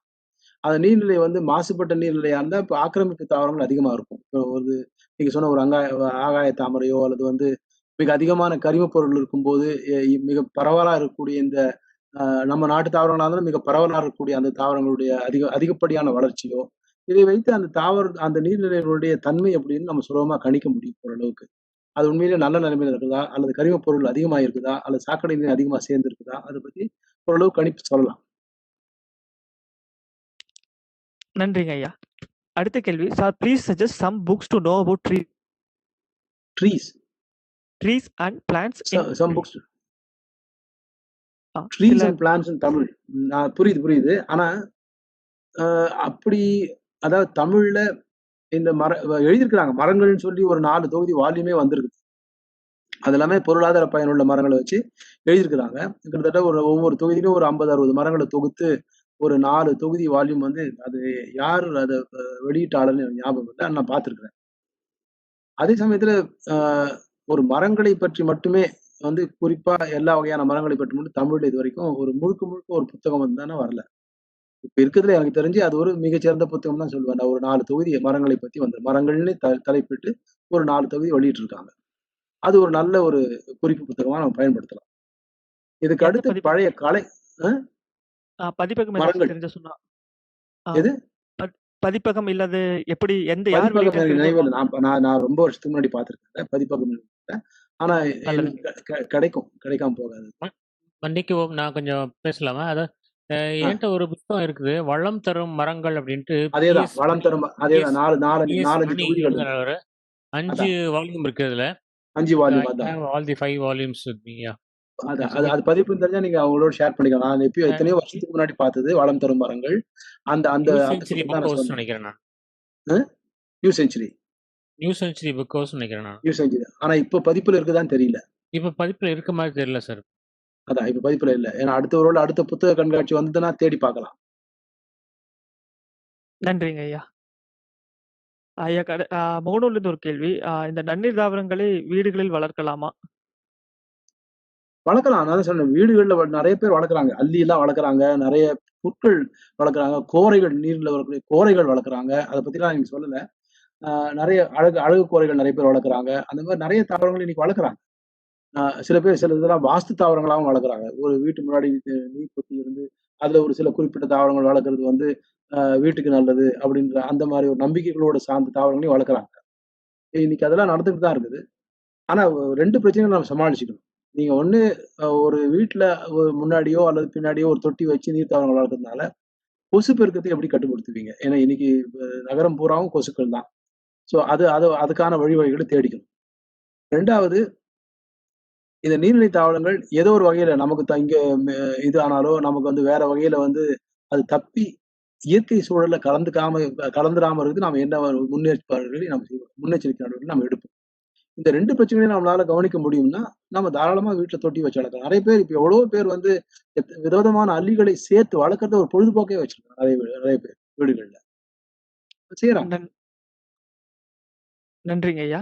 சம்பை கழிவு நீரை சுத்தப்படுத்தும் தன்மை கொண்டதா? ஓரளவுக்கு சொல்லலாம். கழிவுநீரை சுத்தப்படுத்தணும். ஆனா இன்னைக்கு இது வளர்றதே கழிவு நீரா தான் வளருது. அதனால அந்த அந்த அளவு கழிவுகள் நிறைந்த நீரை முழுக்க முழுக்க சுத்தப்படுத்துமான்னு தெரியாது. ஆனா இன்னொன்னு இப்ப அதனுடைய பயன்பாடு நமக்கு இப்ப அந்த முன்னாடிலாம் அது வழக்கமா ஒவ்வொரு வருஷமும் அத வந்து வெட்டி, வெட்டி அந்த இலைய வெட்டி, வெட்டி அது தட்டிகளாகவும், மத்த நார்களாகவும் நார் நார் பயன்பாடும் அதுல இருக்குது. இன்னைக்கு அந்த பயன்பாடு குறைஞ்சிருச்சு. அதனாலேயே அது வந்து மிகப்பெரிய ஒரு ஆக்கிரமிப்பு தாவரமா நெறைய நீர்நிலைகள்ல வந்துருச்சு. எப்ப நம்ம வந்து அதனுடைய இயற்கையான உபயோகம் குறையுதோ, மக்கள் பயன்பாட்டுக்குள்ள வர்றது குறையுதோ, அப்ப அதனுடைய பெருக்கம் வந்து அதிகமாகுது. அதுதான் நம்ம 2, 3 தடவ சொல்லியிருக்கேன் பேசும்போது கூட. அதனுடைய பயன்பாட்டை நம்ம அதிகரிக்கணும். இந்த இயற்கை தட்டிகளையும், மேல இந்த இயற்கை நார்ப்பொருள்களையும் நம்ம அதிகமாக பயன்படுத்த ஆரம்பிச்சாலே, சந்தைய நம்ம வந்து முறைப்படி அப்பப்ப நம்ம வெட்டி எடுத்துட்டு இருந்தாலே, அதனுடைய பெருக்கம் வந்து கட்டுப்படுத்தும். அப்படி வெட்டும்போது என்ன ஆகுதுன்னா, நம்ம ஏற்கனவே அதுல இருக்கிற விஷயங்கள வெட்டி எடுத்துரும்போது, நீர்நிலையும் கொஞ்சம் சுத்தமாகும். இன்னொன்னு அதுக்குன்னு ஒரு அளவு இருக்குது. ஒரு செடி ஒரு இடத்துல வளருதுன்னா, அது எந்த அளவுக்கு அ அதனுடைய கொள்திறன் அத எடுத்து உறிஞ்சி, அத சேர்த்து வைக்கக்கூடிய ஒரு கொள்திறன் இருக்குதுன்னு, அதுக்கு ஒவ்வொரு தாவரத்துக்குமே ஒரு ஒரு ஒரு திறன் இருக்குது. அதையும் மீறி சேர்த்து வச்சுக்குமானா, அதுக்கான வாய்ப்பு இல்ல. நன்றிங்க ஐயா. ஒரு தகவல் பகிர்ந்திருக்காரு. தாமரை தண்டு பிரதான உணவு காஷ்மீர் பகுதிகளில் பயன்படுத்தப்படுகிறது என்பதை குறிப்பிடவும் சந்தி படுகிறது, என்று சொல்லி. படுகிறது, படுகிறது. இன்னைக்கும் படுகிறது. இன்னைக்கும் வத்தல் நெறைய இடத்துல வருது. ம்ஹ்ம். தாமரை தண்டு சாப்பிடுறாங்க. அத வெட்டி அது வந்து காய வச்சு நெறைய இடத்துல வத்தலாவும் விக்கிறாங்க. தாமரை தண்டு வத்தல் நெறைய இப்ப இன்னைக்கு அது வந்து மாவு வத்தலா அதே மோல்டுல பண்ண ஆரம்பிச்சுட்டாங்க. ம்ஹ்ம். சார் நீங்க வேற ஏதாவது புத்தகங்கள் குறிப்பிட வந்தீங்களா அப்படின்னு கேட்கறாங்க. அந்த வளம் தரும் மரங்கள் போக வேற ஏதாவது புத்தகங்கள், தாவரங்கள் குறித்தும், மரங்கள் ஒரு குறித்தும் அறிமுகம். இல்ல அது ஒண்ணு. இன்னொன்னு வந்து அ கலைக்களஞ்சியம்னு ஒரு பழைய தொகுப்பு. எத்தன பேர் பார்த்திருப்பீங்கன்னு தெரியல. ரவிச்சந்திரன் பார்த்திருக்காரு. என்கிட்ட இருந்த எங்க என்கிட்ட மூலிகை கலைக்களஞ்சியம் இருக்குங்க ஐயா. நான் பார்த்திருக்கேன். வீட்ல இருக்கு. இல்ல 14 வால்யூமோ, 15 வால்யூமோ தொகுதி. நம்ம தமிழ்நாடு அரசு போட்டது. ஒரு காலத்துல அந்த காமராஜர் பீரியட்ல அந்த அந்த அரசாங்கம் வந்து அ அ ரொம்ப அருமையான ஒரு தொகுப்பு அது வந்து கலைக்களஞ்சியம் வந்து. அதுல நெறைய மரங்கள பத்தி அவங்க எழுதியிருக்கிறாங்க. ஆமாங்க ஐயா. ஐயா இதுல ஒரு கூடுதல் தகவல் நான் சொல்லிடுறேன். மூலிகை கலைக்களஞ்சியம் அந்த 1980ல தமிழக அரசு போட்ட புத்தகம் என் கையில இருக்குது. ரூ. 7 புத்தகம். ஹார்ட் பவுண்ட் அட்டை. அது மூலிகை கலைக்களஞ்சியம் வந்து மரங்கள பத்தி மட்டுமே இல்ல. அது பொதுவா ஆமா. வெறும் மூலிகை மூலிகைகள் குறித்து மட்டும். அதான். ம். அதான். ம். நல்லதுங்க ஐயா. ஆ நவநீதன் நீங்க ஏதோ கேட்கணும்னா கேட்டுக்கலாம். அன்மியூட் பண்ணிட்டு. ஐயாவுக்கு என்னோட மாலை வணக்கங்கள். வணக்கம். இன்றைய நிகழ்ச்சி உங்கள ரொம்ப உபயோகம். அறிமுகப்படுத்திடுங்க. ஐயா வணக்கம். என் பெயர் நவநீதன். ஈரோடு மாவட்டம் அந்தியூர் பகுதியில அரசு பள்ளியில பணிபுரிகிற ஆசிரியர். ஆஹா! சூழல் பத்தி நிறைய ஆர்வமும், அக்கறையும் கொண்ட கொஞ்சம் ஒரு குழு நண்பர்களா சேர்ந்து இணைஞ்சு பணியாற்றிட்டு இருக்கேன். நல்லது. இன்னைக்கு அந்த ஆர்வம் உண்மையிலேயே அரசு பள்ளியில மட்டும் தாங்க ஐயா இருக்குது. நன்றிங்க ஐயா. உண்மையிலேயே நான் அது நெறைய அரசு ஆனா இல்ல நான் நெறைய அரசு பள்ளி ஆசிரியர்களோட சேர்ந்து பணியாற்றுறேன். இந்த +2 புசத்துலயும் இணைஞ்சு அவங்களோட சேர்ந்து வேலை செஞ்சிருக்கேன்.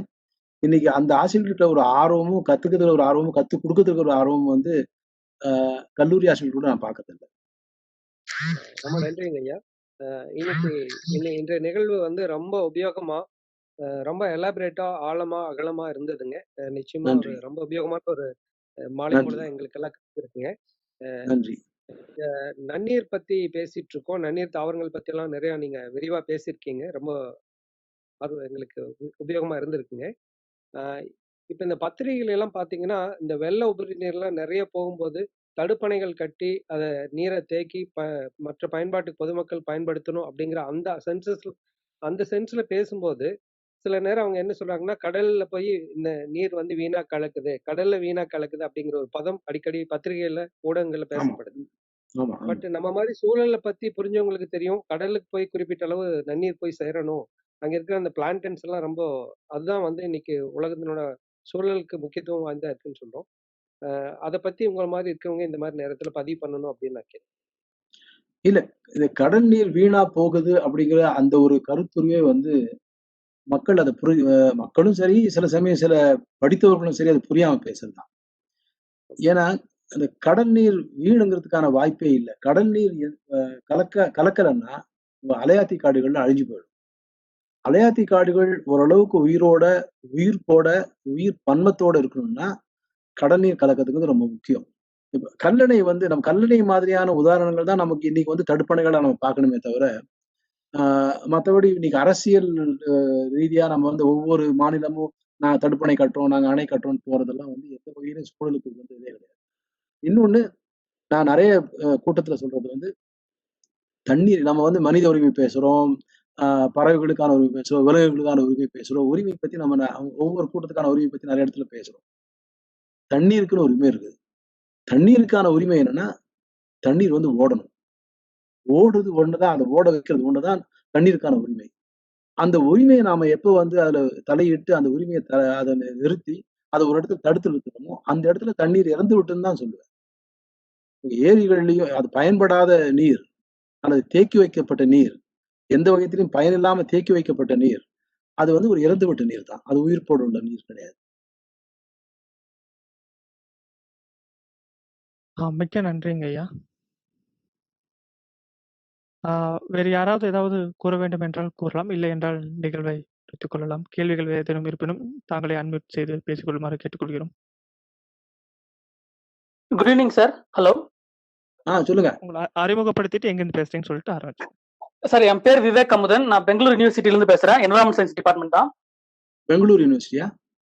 ஆமா sir. Okay. Department of environment science தான் சார். சொல்லுங்க. சார் நீங்க நன்னீர் தாவரங்களை பத்தி சொன்னது ரொம்ப இன்ட்ரெஸ்டிங்கா இருந்துச்சு சார். சார் நன்னீர் தாவரங்களுக்காக ஏதாவது மியூசியம் மாதிரியோ இல்ல நன்னீர் தாவரங்களை பத்தி ஸ்பெசிபிக்கா படிக்கிறதுக்குன்னு ஏதாவது லேக்ஸ் இருக்கா சார்? இல்ல யாராவது கலெக்ட் பண்ணி வச்சிருக்காங்களா உங்களுக்கு தெரிஞ்சு? ஒரு ஏரியில எல்லா தாவரங்களை பத்தியும் படிச்சிட முடியாது. நாம ஒவ்வொரு நீர்நிலையும் ஒவ்வொரு குறிப்பிட்ட கூட்டத்தொகுதி வச்சிருப்போம். அதனால ஒரு ஏரிய பார்த்து எல்லா நீர்நிலையும் படிச்சிட முடியாது. தண்ணீர் தாவரங்களையும் படிச்சிட முடியாது. ஆனா அப்படி கேட்கல. கோழிக்கோடு பக்கத்துல அதுக்கான ஒரு அமைப்பு வச்சு ஒரு தாவர பூங்கா இருக்குது. நீர்நிலை தாவரங்களுக்கான. அதான் கேட்டையா. மலபார் பொட்டானிக் கார்டன் வச்சிருக்காங்க. அதுல நிறைய நீர்நிலை தாவரங்களை வளர்க்குறாங்க. சரிங்க ஐயா. நன்றி ஐயா. ரொம்ப இன்ட்ரெஸ்டிங்கா இருந்துச்சு. நன்றி.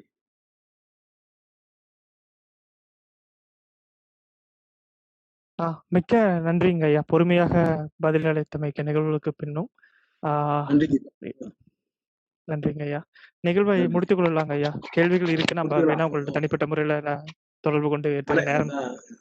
இதுல முக்கியமா தீபக்கும் சரி, என்னுடைய அருமை நண்பர் ரவிச்சந்திரன் அவர்களுக்கும் சரி, கணேசன் அவர்களுக்கும் சரி என்னுடைய நன்றிகள். அதே மாதிரி பங்கு கொண்ட எல்லாருக்குமே என்னுடைய நன்றி. இந்த நிகழ்ச்சி பயனுள்ளதா இருந்தா நீங்க இதை மேற்கொண்டு பல பேருக்கு இந்த செய்திகளை சொல்லுங்க. ஏன்னா இது எல்லா விஷயங்களையுமே நம்ம ஒரு மணி நேரத்துல பேசுறதுங்கிறது முடியாத காரியம். அது தேவையும் இல்லாத விஷயம். எவ்வளவு விஷயம் நம்ம சொல்ல முடியுமோ அவ்வளவு விஷயங்களை நம்ம பகிர்ந்துட்டு இருக்கோம். நான் சொன்னது சில விஷயங்கள் வந்து ஒருவேளை ஒரு தவறான கண்ணோட்டமாகவும் சிலருக்கு படலாம். அதெல்லாம் நம்ம வந்து ஏன்னா இதெல்லாம் கண்ணோட்டங்கள்ங்கிறது ஒவ்வொருத்தர் இடத்துக்கு மாறும். ஆனா நான் சொல்றது வந்து அனுபவபூர்வமா நான் நான் உணர்ந்துகிட்ட விஷயங்கள். நன்றி. மிக்க நன்றி ஐயா. கலந்து கொண்ட அனைவருக்கும் நன்றிகள்.